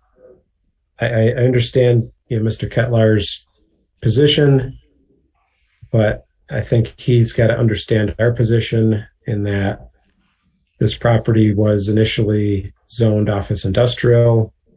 We are allowing through a PUD the consideration of this property being used as multifamily property at a density that's higher than we would normally get in our zoning ordinance. Now, it's all in keeping with the master plan. I'm not saying it's not, but, this is, the township is giving a significant amount with the land use here. And I just wanted to make sure that by putting people, when I had these conversations with Clerk Flintoff earlier late last week and a little bit into the weekend, her sharing her concerns about, people living there and the potential impacts. And I think those are very valid concerns. If there's no way to monitor the smell, I guess there's no way to monitor the smell, but I thought it was important to raise the issue. So sorry for a long answer that probably doesn't come to a real conclusion, but that's, I just wanted it on the table. If there's a way to do it, let's try to do it. And it also was from the county environmental health. Kristen today had also suggested that we include that as a separate element too. So Doug, the way that I read the text that you've written, we could be gathering information that might be from talking with people or records of the company or something like that. It doesn't have to be through testing. So we could gather information about, odors or objectionable odors through other means. It seems to me there's one persistent here is that the potential human health risks. That's what we're looking at. That's it. I mean, it's very hard to quantify odors, and you hear people say, "Oh, it smells terrible. There's this, and that," and other people say, "Oh, it smells everything." So I think we've probably worked this through to the point where we've teased out everything there is to sort of understand about it.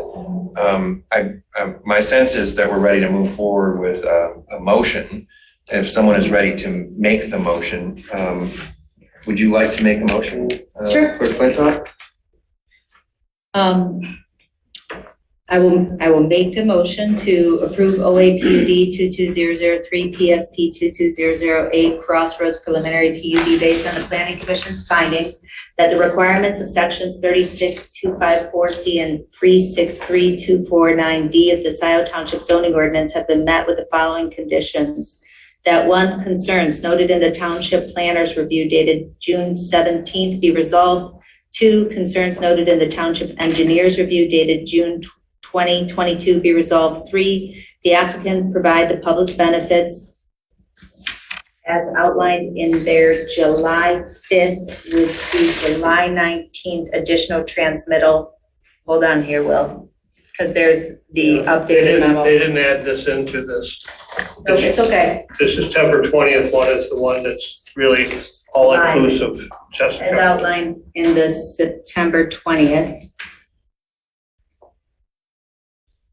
In the September 20th, 2022 transmittal. Is that okay with you, Doug Luan?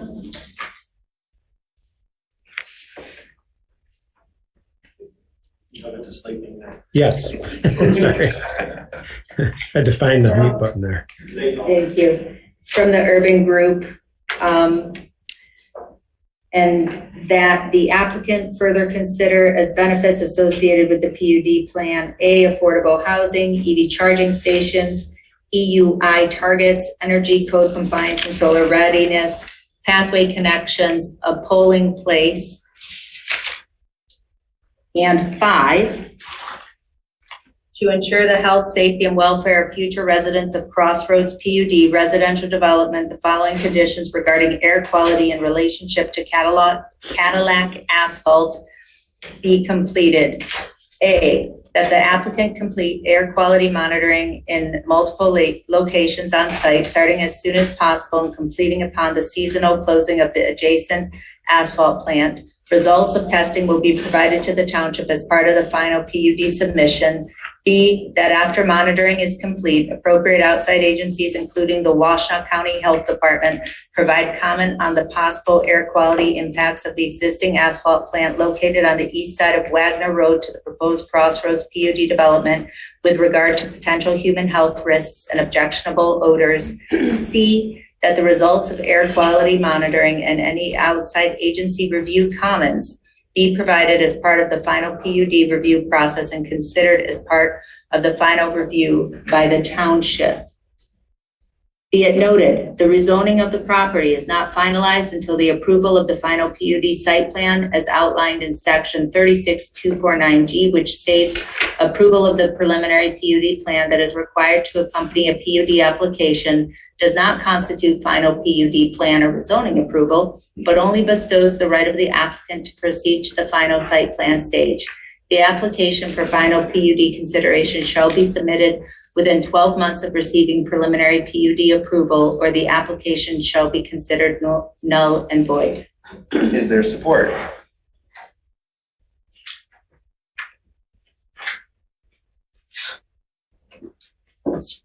Okay, so moved by Flintoff, support by McLaughlin. Please call the roll. Hathaway? Yes. Palmer? Yes. Flintoff? Yes. Noel? Yes. McLaughlin? Yes. Motion passes. Thank you very much, everybody. Thank you. Have preliminary PUD approval. Again. Yeah. All right, that brings us to the additional item I4. And this is the one that is, I don't know if it was in the printed version that I got.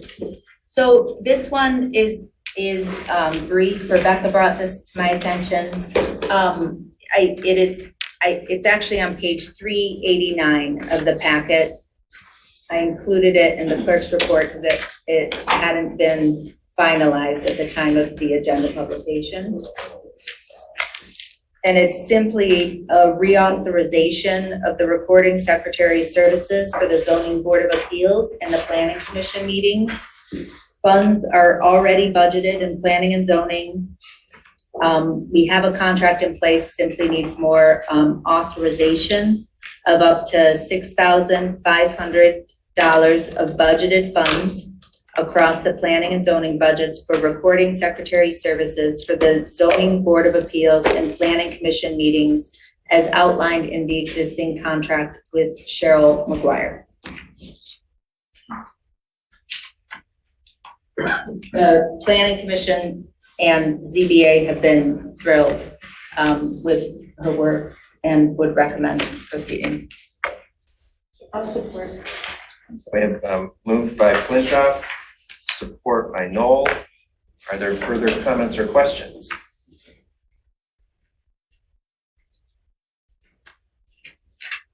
One of the questions I have is not so much about the work for the Zoning Board of Appeals, but sort of I would like to understand sort of how the process works for in terms of the work that is being done by the consultant on the minutes, sort of what the process is. And so I thought this might be a good opportunity to sort of find out more Jan, about are you that. still here?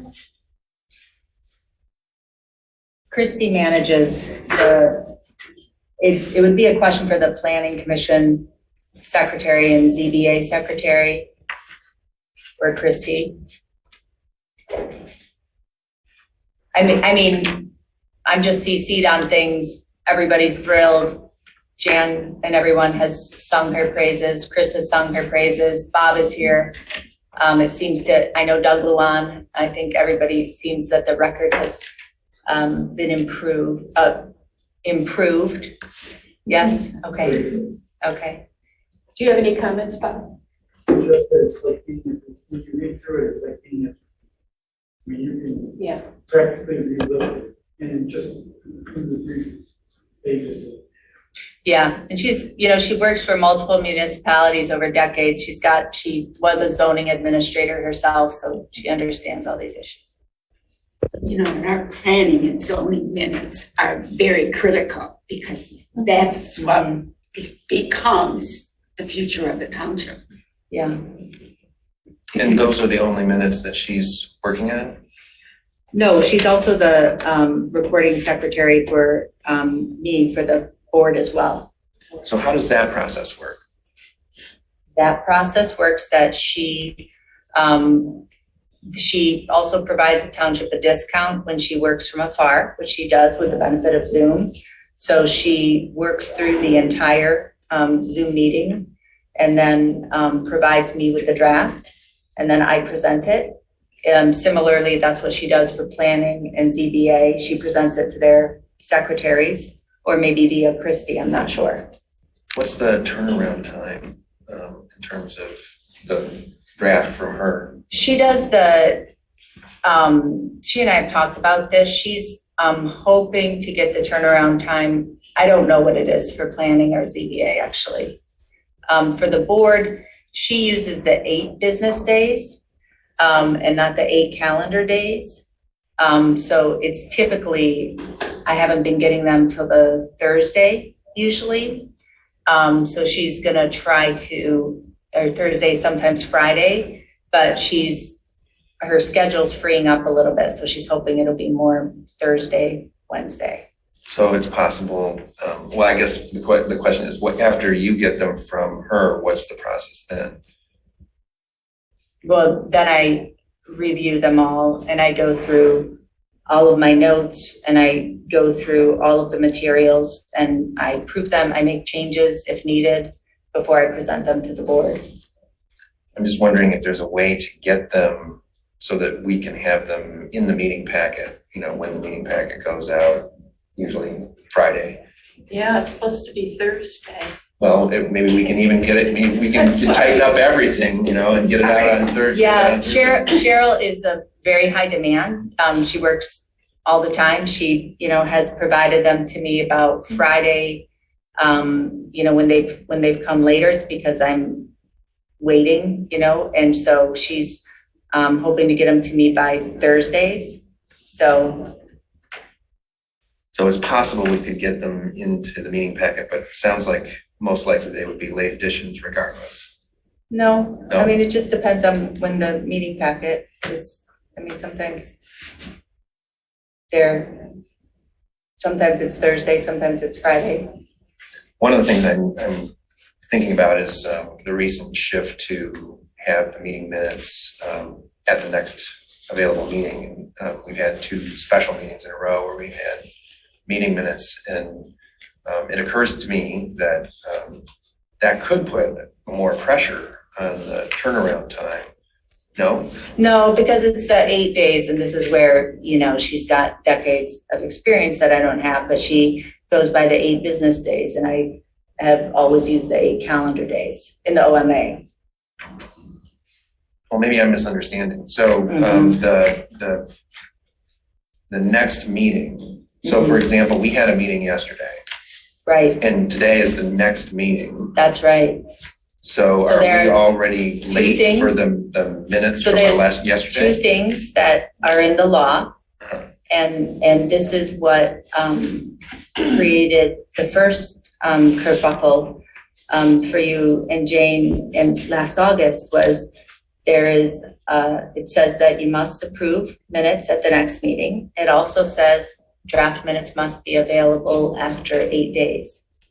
And so there are instances, such as having a meeting yesterday and a meeting today, where it says we shall approve minutes at the next meeting, but it also says draft minutes don't have to be available until 8 days later. So it's in conflict with itself because it doesn't anticipate having meetings one day after another, if that makes sense.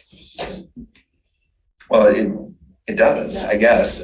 So you're saying that there's an internal conflict in the law. Mm-hmm.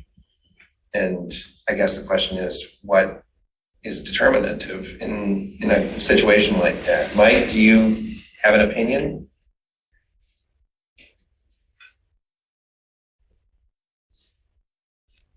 Yeah, so the Open Meetings Act actually doesn't require the approval of the minutes at the next meeting, but it is your one opportunity to correct those minutes. And so if you don't correct those minutes at the very next meeting, then they remain uncorrected. Now, there's a way to deal with that, which would be to note the error in a subsequent meeting minutes. But the minutes don't actually have to be approved at the very next meeting, but it is your one opportunity to correct them. So am I correct then in understanding that the minutes from yesterday's special meeting, because they're not ready, and it would be sort of miraculous if they were today, we are missing our opportunity to correct them? Yeah, so the statute, the applicable statute for the minutes is 15.269. And that says that a public body shall make proposed minutes available for public inspection within 8 business days after the meeting to which the minutes refer. Okay, so that is the availability of those minutes to the public. But subsection 1 says the public body shall make any corrections in the minutes at the next meeting after the meeting to which the minutes refer. Public body shall make corrected minutes available at or before the next subsequent meeting after correction. The corrected minutes shall show both the original entry and the correction.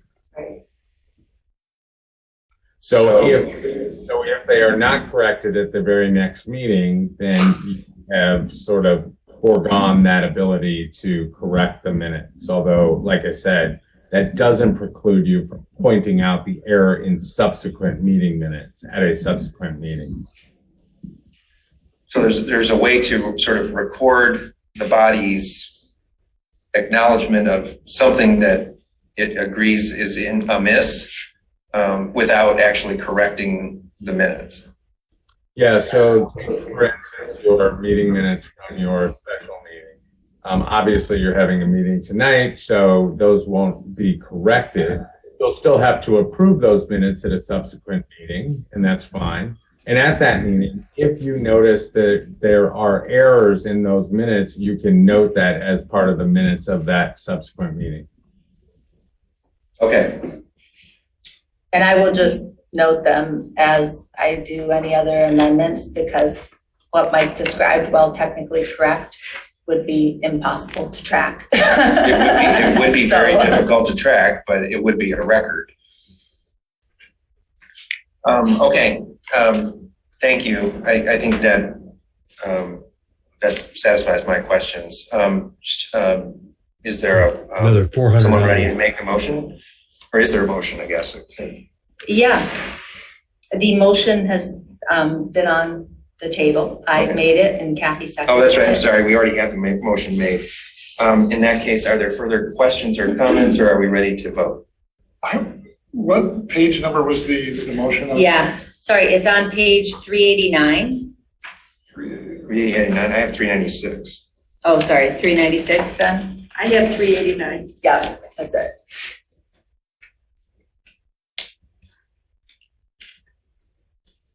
Maybe that was printed at a different time. Yeah, I think I put in one more piece of correspondence.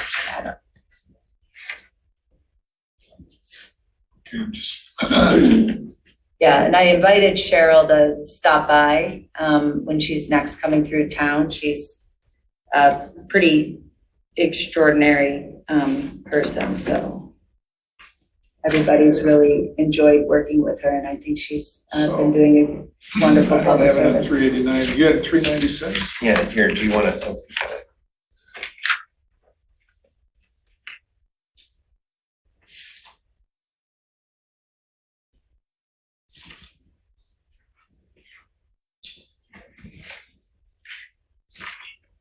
Kathy, you used the recording secretary when you were clerk, right? For planning commission as well? Thank you. Do you have any further questions? Or? No, you just wanted to see. That makes sense. I just wanted to read, yeah. Yeah, read it. Okay, well, in that case, let's proceed with the vote. Please call the roll. Hathaway? Yes. Palmer? Yes. Flintoff? Yes. Noel? Yes. McLaughlin? Yes. Motion passes 5-0. All right, that brings us to some of the items that were moved off of the consent agenda. The first of them G2 is G2. That is the change in utilities workers' pay method.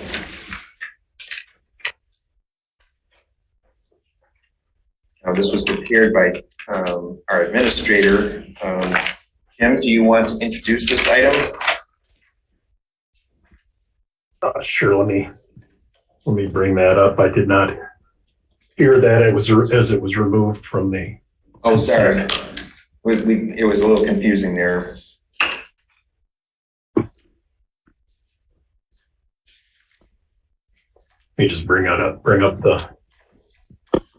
We removed actually 3 items, all of which were introduced by you, G2, Okay. G2, G5, and G8. But not the utility rate? Was that?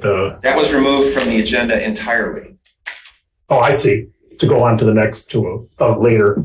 Got it. Okay. when it's prepared properly. Okay, so as of right now, we have essentially 2 utility workers who are the only full-time hourly workers that we have. Since we're moving to biweekly payroll, it was requested by the by our finance manager and said that it would be much simpler and there's no reason to have full-time hourly workers on the payroll. So this would essentially take those two roles and I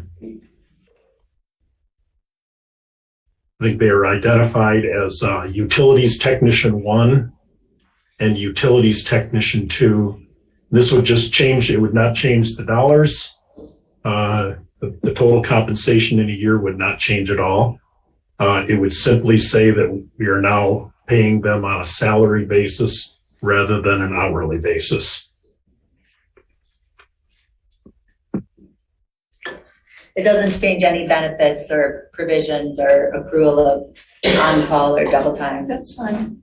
It doesn't state the hourly, it doesn't state the salary. Well, I think there was another request earlier to actually change one of those workers' salaries. So I didn't think it was necessary to actually state what the salary would be. The hourly rate for utilities one was $21.69, and utilities two was $26.34. That may not include the COLA, Jim, but okay. Correct. Yeah, that's not stated in here either. So, but it was. So this particular action would simply change these two workers from being paid on an hourly basis to a salary basis, and with no change in and of itself in their total annual compensation. Just the method of calculating their. yeah, it was always this kind of oddball thing that. And it was understood. They thought it would be simpler because they had their schedules were based on rotation as to who would be on call. As it turned out, it's really not necessary to keep them on hourly in order to be able to account for that properly. And so this will make things simpler for our finance manager when preparing payroll. Are there any further questions? Is someone prepared to make the model motion? So Moved by Treasurer Palmer, second by Trustee McLaughlin, to change the pay method for the 2 FTE authorized positions of Utilities Technician 1 and the 1.0, excuse me, I may have misstated that, the 2.0 FTE authorized positions of Utilities Technician 1 and the 1.0 FTE authorized position of Utilities Technician 2 from hourly to salary. Are we ready to call the roll? Please call a roll. Hathaway? Yes. Palmer? Yes. Flintoff? Yes. Noel? Yes. McLaughlin? Yes. Motion passes 5-0. The next item is G5. This is to approve the professional services agreement with Plant Moran for the 2022 audit.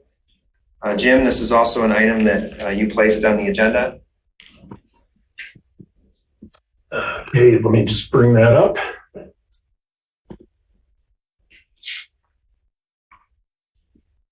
And this is this simply I believe there was a multi-year contract that was originally signed that includes this year, but this simply authorizes Plant Moran to proceed with work for this annual audit based on I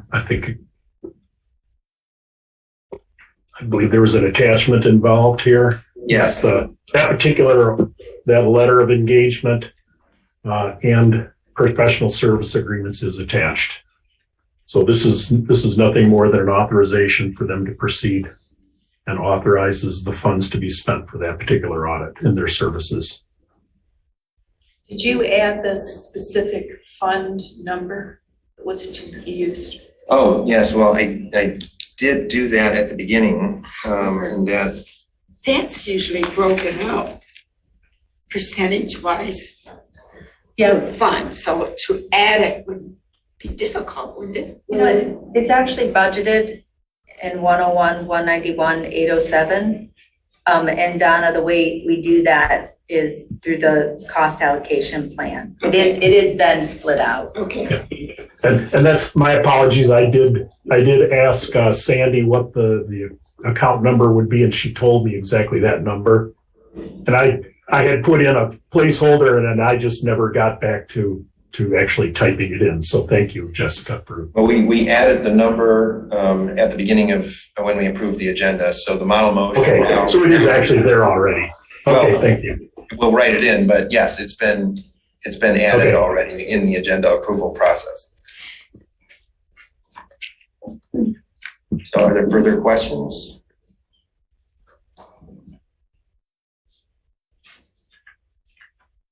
We're a business, so this week. I want to make sure I'm not cutting Trustee Noel off before she was done. You're not cutting me off. Okay. You looked like you had another question. Sorry. No. Okay. All right. So the model motion is to accept and approve a professional services agreement with Plant Moran to perform an annual audit of the 21-22 fiscal year for $62,420 to be charged to the general fund account number 101-191-807. I will make that motion. Is there a second? I'll support. Okay, second by Treasurer Palmer. Are we ready to vote? All those in, well, I guess this is an expenditure. We're accepting and approving a contract, so we can do this by voice vote. Mm-hmm. All those in favor say aye. Aye. Aye. Those opposed? Motion carries. It brings us to agenda item G8.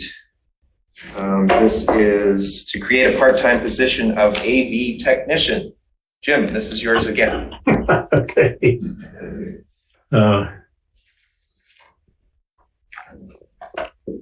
Open this up. Okay, and this is nothing more than a position that is required to be authorized for somebody who's designated specifically. I made the title somewhat more generic for future, in case we wanted to use this person for something in addition to Zoom sessions.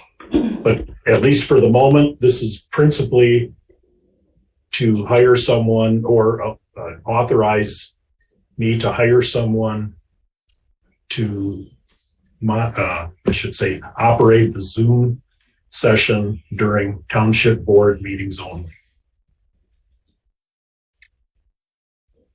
A remote participation specialist. Yeah, I guess that would be, I purposely made it a little bit more generic, just so that in the future, we could use this position for other things besides just remote participation.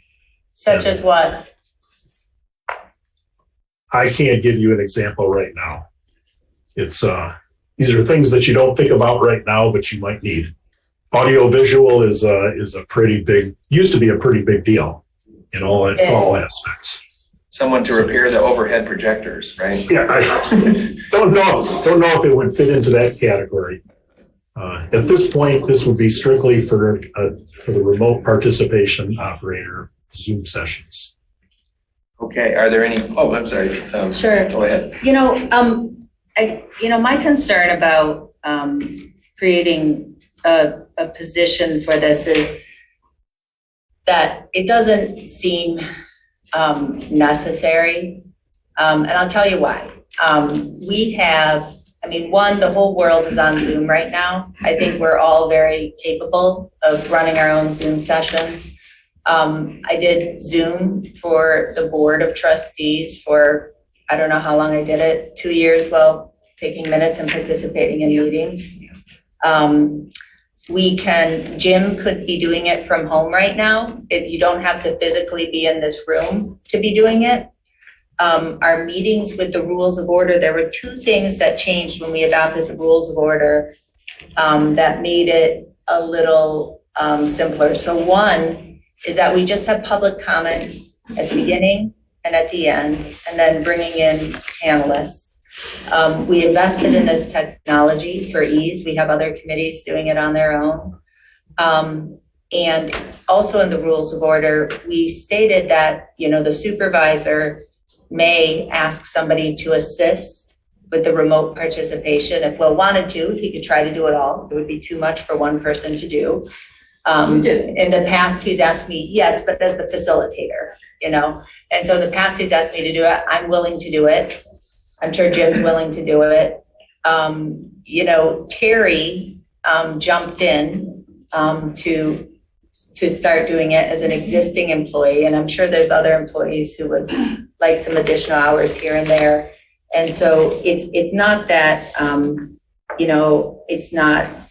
And I know that Terry said she'd want to come back when the meetings are a little less contentious or whatever it is. But I just want to say, overall, our meetings have become so expensive, and this isn't a big cost here, but paying an attorney to be at every single meeting, which we never used to do. Jim used to be here in person, and he would never charge us for those hours. He would work on other things while doing that. We pay an administrator hourly to be on Zoom here with us, and now to pay a third person to be with us. It's becoming a little too precious for me. And I think all of us know how to use the technology. If we were sitting back up here when we're comfortable, it's able to change the camera. So I would just say that I don't think it's necessary. I think, Manny, you've been doing a great job. I would just say though, I think, as we're looking at where our priorities are, I wouldn't create a position for this. I also would just say, in terms of equity and fairness, Jim, looking at the $25 an hour, I mean, that's far and above anything.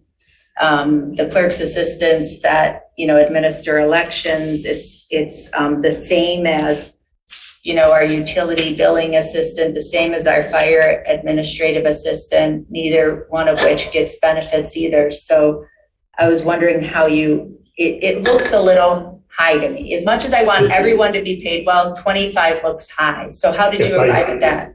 I simply took roughly what we were paying to have this done originally. This is the amount that Terry was being paid to do this. So I simply kept parity with what we were paying Terry Suave to do this job originally. Okay. So that I didn't do any more, and I didn't do any more in-depth analysis to determine. I do know that if you were to pay an outside source, which was an option, we could have hired somebody from say Manpower or one of the service industries to do this if you needed a temporary person. But I think that this is well within a range of what we should expect to pay, especially for somebody who will be reliable and available when necessary. And Jim, I'm just looking internally with the other rates, just in terms of not inadvertently throwing things out of whack. So just sharing that, and those are my comments. I have a few comments. Trustee No, please. Yeah, so do we have a job description for this new position? And has this position been posted? That would be no on both counts. As I indicated before, the principal role is to operate remote participation in township board meetings. Do you feel we should possibly elicit other applications? And has she submitted an application? Yes, she submitted an application. Okay. What about considering other applications? I did not consider other applications. Okay. She presented herself as being available for this role. She was qualified to do so, and I hired her. Okay. So I do have a concern about the issue of nepotism. I've been told that she is the daughter of Sandy, the deputy supervisor, deputy treasurer. And if you take a look at the Scio Township Employee Handbook, there is a direct reference to dealing with nepotism in employment situations. And it states for Scio Township, situations from which the issue of nepotism might arise upon the hiring of a new employee are to be avoided. So this raises some concerns for me.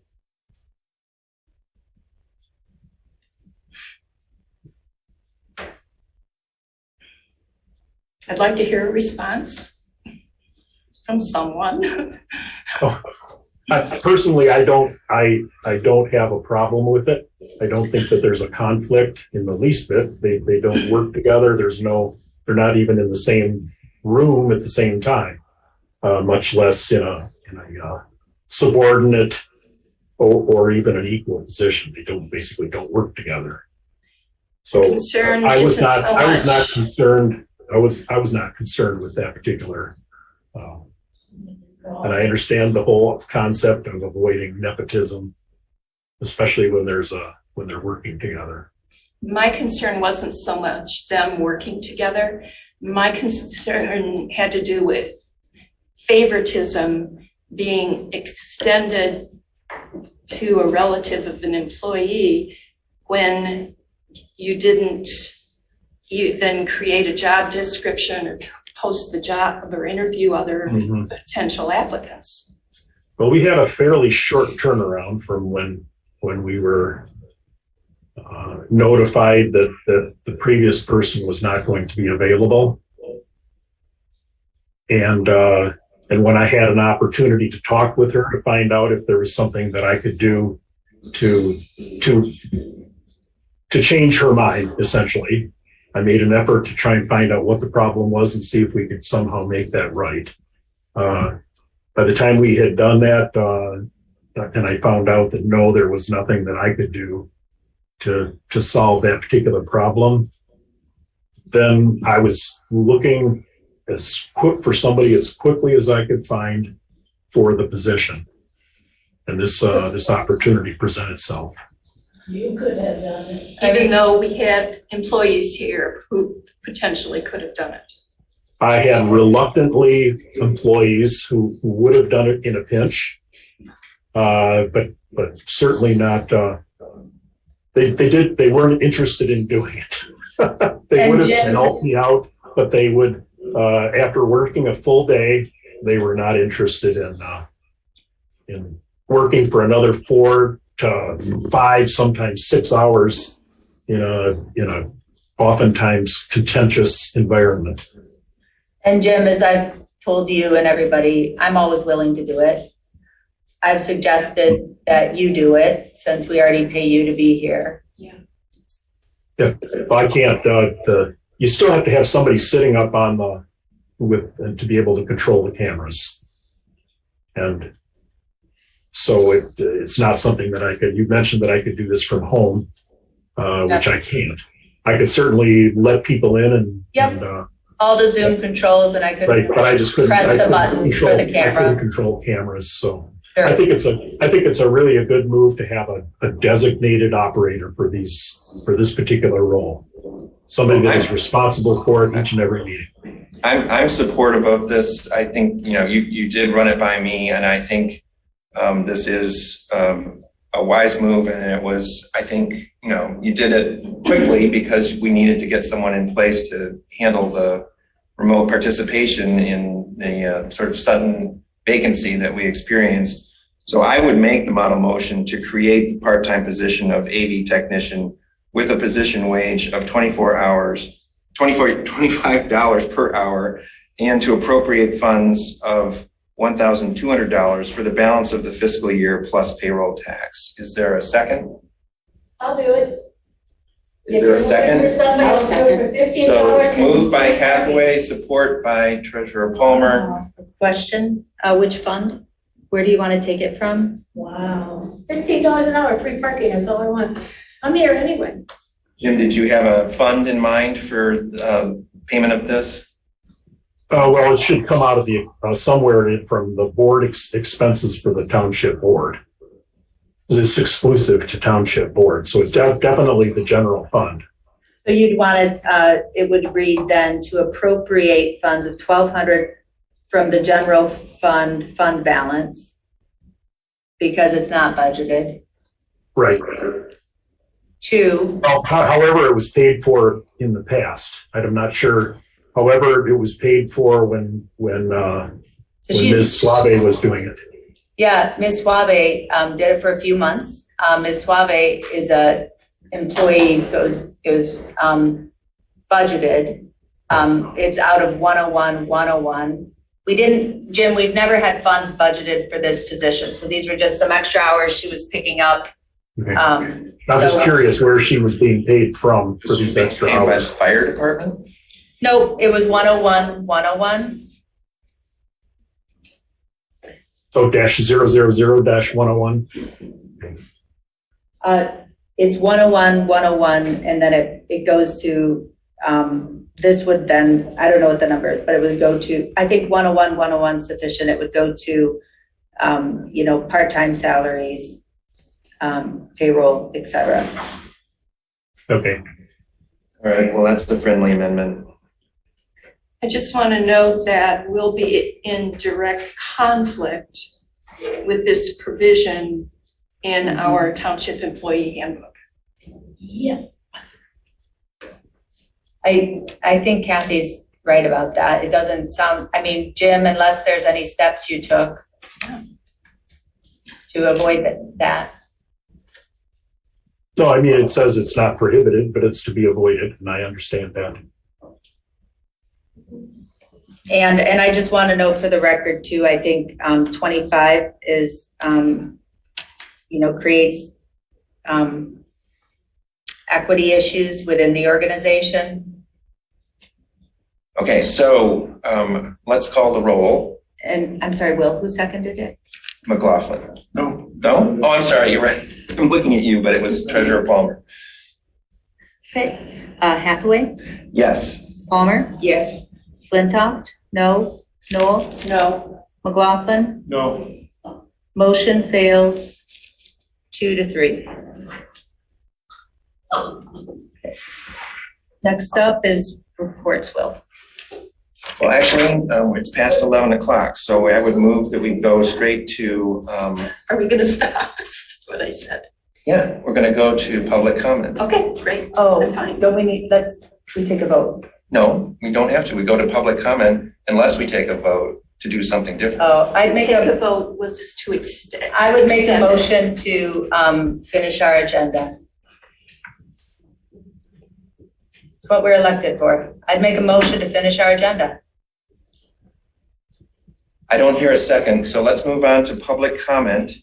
This is a time for members of the public to speak for up to 3 minutes on anything under the purview of the board. Is there anyone present who would like to speak?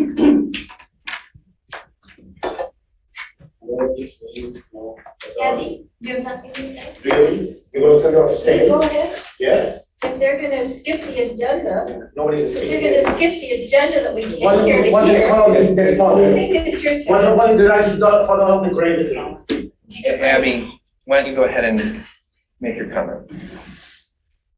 Okay. Are you ready to time? Here's time, Patrick.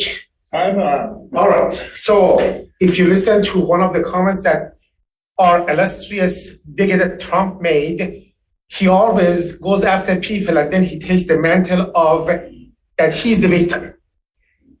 You notice tonight, they call me racial and then they tell me he's attacking the woman. He's attacking this, that, and the other. I simply read their own statements to them. They don't like the fact that they're exposed. So this is a true and true tactic of the right wing. If we take away all the titles of the people, there are three types of people in this country. The real Democrats, the real Republicans like John McCain, and then you got what is called Trumpsters. People who want the government of who you know, not what you know. They want power for the sake of power. This gang of white supremacists, bigoted people who call in and tell you guys, this person has a name named Abby. You allow him, I'm a US citizen. Who the hell is not gonna allow me to talk for 3 minutes? They really think that you guys are, that people like me need to ask masters. 1950s are over. We paid with blood and treasure not to have that. I was about to say, Democratic Party, we used to joke. It used to be called the party of Big Tent because we had progressive like Johnson and Kennedy in it, along with the strong term and the bigoted senator, which became Republican. George Wallace was student door versus segregation of for now, and everywhere the federal troops moved in, and the great Senator McCarthy. We used to joke. That party is over. Our Big Tent tends to point that we don't want Clintons in it. We don't want somebody who can't keep his pants zipped, who loses Al Gore to lose the election. We don't want Cuomo's as important they are for sexual harassers. The Big Tent of the American Party is that if you want to look at each other as human beings and don't be bigoted against anybody for any reason, then welcome in. Not too long ago, just somebody was sitting called Jane Vogel. She's not there in a large part because of me. I started because two people who came to my house wanted to do the recall. After I told them I wasn't going to sign the petition, they tried to racially identify me. That's why I got involved. I wasn't even at the state level. Pat Stein and David Reed. If I say I'm not going to sign the petition, I'm irrelevant. Where are you? Who are you? What are you? But why are you asking? I'm not going to sign your petition. So I came in because I thought that recall was wrong. Soon after I found out that despite my policy differences with you, some of them were going after you because of your gender identity. I stood up. I give you all information that Jane Vogel, then they all fell in love with me. Oh, Abby is great. Oh, Abby is great because now Abby is. I often said it is the issue, not the person. If Will does something right, I support it. If you do the same thing right, I support it. It's not the person, it's the issue. Then we comes to the point that as a Democrat, it is customary that we endorse, as my friend Torsha Pfister was going to endorse. And then I did the public session and I found out that this is what Gillian Kelly is about. Okay, Abby, time's up. Thank you. Thank you, Abby. Is there anyone else present who would like to speak during public comment?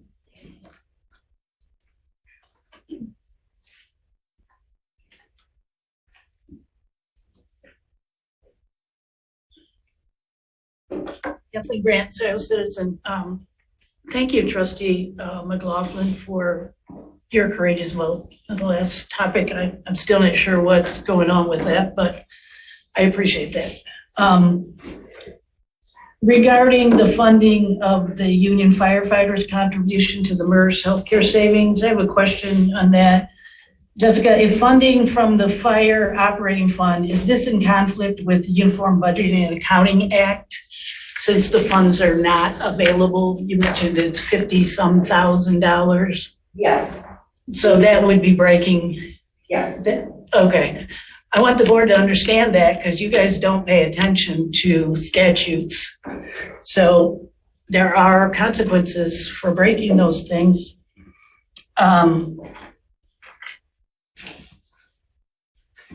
There's also consequences for muting the public during a public meeting.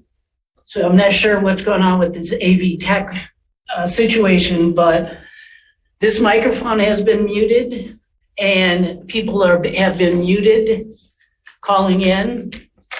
So that's a problem. There are penalties for that. And finally, interim administrator Murdy, you need to stop taking advice from the deputy treasurer for topics that are in finance. That's not her area any longer. And every single time you talk about something that has a financial impact, Mr. Murdy, you say you take advice from the former finance director. You should not be doing that. The roles need to be filled as a current finance director. And also, Mr. Murdy, I don't believe you get to determine the policy regarding nepotism. You obviously are doing this for some untoward reason. And the wage is ridiculous. I just heard you talk about the wage for the utility technicians, and it was something like $21 an hour. Our part-time firefighters make less than that. You have had a volunteer to do this position for $15 an hour. You can find other people if you decide to do that, but you folks can run it. I recommend that Donna Palmer run the AV system. I know nothing about doing it, Kathy. Please, it's not time for back and forth. Okay, I know you know nothing about it. You need to learn about technology. During public comment?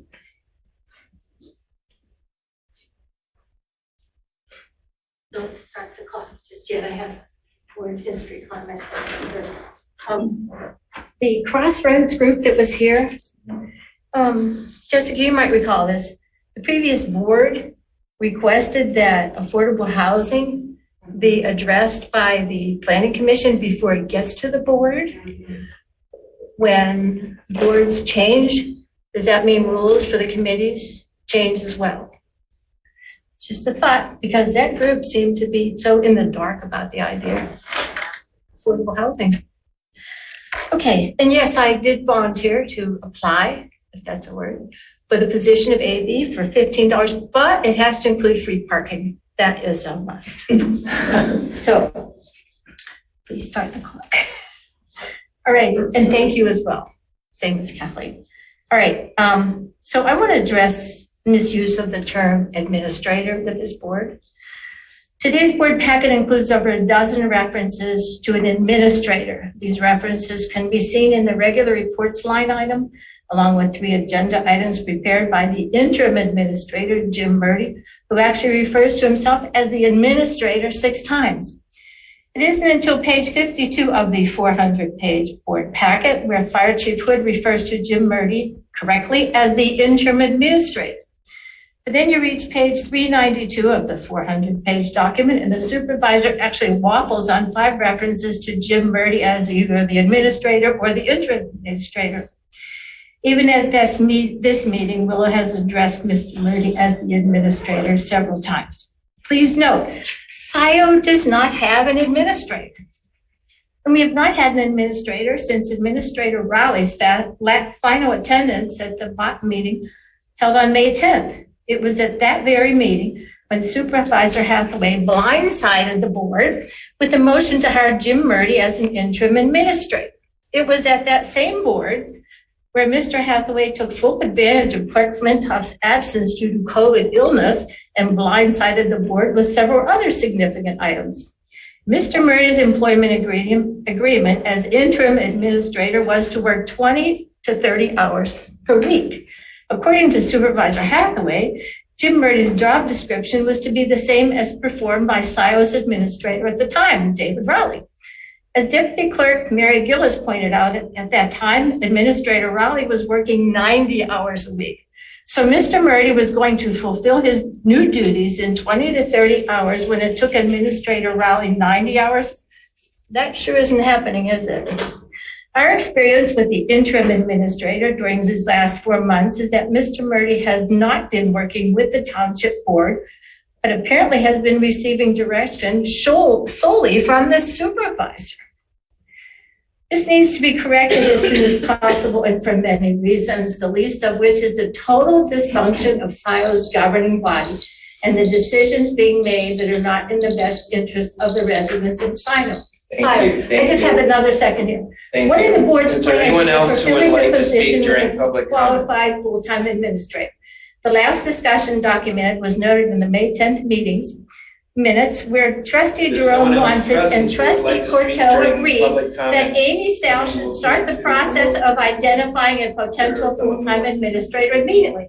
Of course, as laid out in the recommendations from our actual administrator, David Rowley, it would be much wiser for Scio to hire a township manager to fill the position of administrator because the manager model would work very well with Scio Township. Thank you, Rob Pattinson, you're. Oh, but what about me? Oh, you were coming up. I'm sorry. I didn't see you coming forward.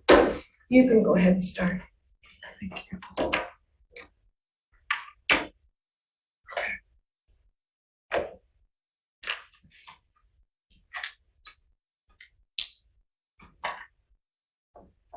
I don't have much to say this evening, but I do want to thank you, Patrick, for what you did this evening. Thank you. Hiring another employee before, or trying to hire another employee before the finance director has been brought in after all these months is really distasteful. And fools rush in. Interim Administrator Murdy, for some reason, I don't think previous Administrator Rowley would have made such a grade school mistake. It makes this township continue to look foolish. Thank you. Rob Pattinson?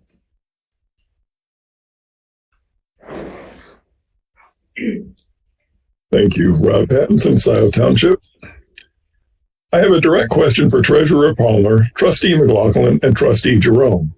In the past 2 years, or 6 months in the case of Trustee McLaughlin, why have you never brought to the table any solutions to the finance department problem? Why have you been content to just go along with what the supervisor tells you to do? Why are you accepting salary for a job you refuse to do? It is your duty to bring something, anything, to the table to help this township out of a crisis. Your continuing refusal to do so is very telling about your character. Tonight, I thank you, Trustee McLaughlin, for voting against the nepotism proposal. This township continues to violate the accepted norms and checks and balances in government by separating the duties of deputy treasurer and deputy supervisor. By incorporating these duties in a single person, you corrupt the very system designed to prevent corruption. It demonstrates to the public that power is more important than duty to many members of this Board of Trustees. This is another reason this township desperately needs a deep forensic audit as soon as possible by an independent agency. There have been too many mistakes adding up to millions of dollars for a responsible BOT to do otherwise. We need to find out what are honest mistakes, incompetent mistakes, and what are downright intentional misappropriations. Several members of our government have made career-ending mistakes over the last 2 years or more, and yet there are no consequences. This is an alarming issue and foreshadows deeper problems yet to be uncovered. Please ban the eating in town hall during meetings. The bag crunching, scratching, open mouth chewing is plainly audible on Zoom and highly disruptive. I can only imagine it's worse for those attending in person. These comments are terse and direct because I am as livid as many others in Scio Township. I am appalled at the need to be so. Please, please, please see this job as a duty and not a power struggle. We need all of you to act as if you care about what is happening in Scio Township. More than anything, I find it very difficult not to scream at the top of my lungs during these meetings, knock it off. Lastly, in 3 years, I have never had my hand lowered by the Zoom host 3 times during the public comment period before I made any comments. And I have never had my microphone muted at 3 minutes and 1 second by the Zoom meeting host. Both of these things happened tonight. I believe this is a violation of the OMA and should be avoided at all costs. Once again tonight, our supervisor has demonstrated he is more interested in shutting up the clerk than he is in making rational decisions. One thing we can count on, our clerk will ask questions and alert the BOT to dangers of decisions they're making. I wish the supervisor was interested in listening. It is painful to watch. Thank you. Is there anyone else with their hand raised? Yes, I have Jillian Carey. Good evening. Listening to some of the public comments, now I'm a little concerned that my public comment was muted earlier. I will listen to or watch the video, and I hope it hasn't been. So this week, I went to a funeral up in Flint with my aunt. My second cousin, her first cousin, had passed away. My aunt and I and my uncle, her husband of 30 years, we're very tight. We have birthdays close to each other. So I confide in them a lot. They're my outside source of love and support. And they care about Scio Township because they care about me. They know what I've been through since moving in with my non-disclosure issues that I fought 6 years, with my neighbor bullying me for going on over 7 years, with everything I've been through. They're also very concerned about our local government, even though they don't even live in this state anymore. So my aunt, she reads a lot. She's very intelligent. She sent me, or gave me, she said, I was thinking about you and your community. Here are 2 articles. One is polarization is not just a failure to share facts. This is written by a man who is very concerned about our country and what is going on. And this really fits our township. Also, she gave me, she didn't send it, she copied it for me, gave it to me. This is from a woman that is, she is at University of Michigan. The Politics of Surviving is the book that she wrote. She's an author. And this is an article on gaslighting and how it is used, not just in domestic violence, but also in the political spectrum, local governments all the way up to the top and vice versa. Although we tend to think of gaslighting as a problem between 2 people in a relationship, it also unfolds as part of an unequal social context. Shame is central to gaslighting because it keeps victims trapped in the exhausting cycle of defending themselves against assaults on their integrity. Scio, for a long time, has a history of bullying, harassing, and enabling that behavior. We should be ashamed about that because it really affects our day-to-day life. It affects our community, it affects our residents, and it affects the townships around us, and even in Toledo, Ohio. My uncle is an ER doc. He works 12-hour shifts. He wants to retire. He's 75. And not only that, he is a Black man. He knows what it's like to be targeted for race. And so does my aunt that is white. Thank you, Jillian. So actions speak louder than words. Thank you, Jillian. Is there anyone else with their hand raised? There's not. Motion to adjourn? I wanted to say one thing. I got a text from someone, her hand was lowered twice a while ago. So it was Can you just give Maddie her name? the first round of public comment. That's Name? It was Michelle Cody. She did speak. She did, but she said her hand had been raised and it was lowered. Okay, so we got some technical. Yeah. So I have not lowered anyone's hand until after they are speaking. Well, other people had commented that. Rob Pattinson, I will admit, I accidentally did lower his hand only once. 3 times. But because I thought, I'm sorry, I'm talking to the board. You're just like. So I lowered his hand once because I thought he already spoke. And I was talking with somebody else who was attending at home, and they also confirmed they thought he spoke, and that's why I asked Willow before I allowed him to speak, did he already speak? Because I wasn't sure. So that is my mistake that I lowered his hand once. Motion to adjourn. Okay, we have a motion to adjourn. Is there a No second? reports at all? Are you not Support. performing your duties All as those a in board? favor say aye. Aye. Those opposed? Okay. All right, we are adjourned.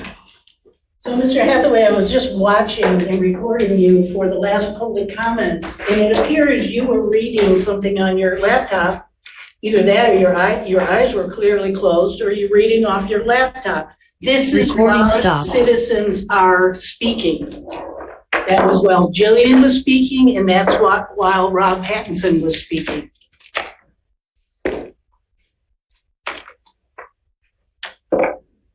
No comment.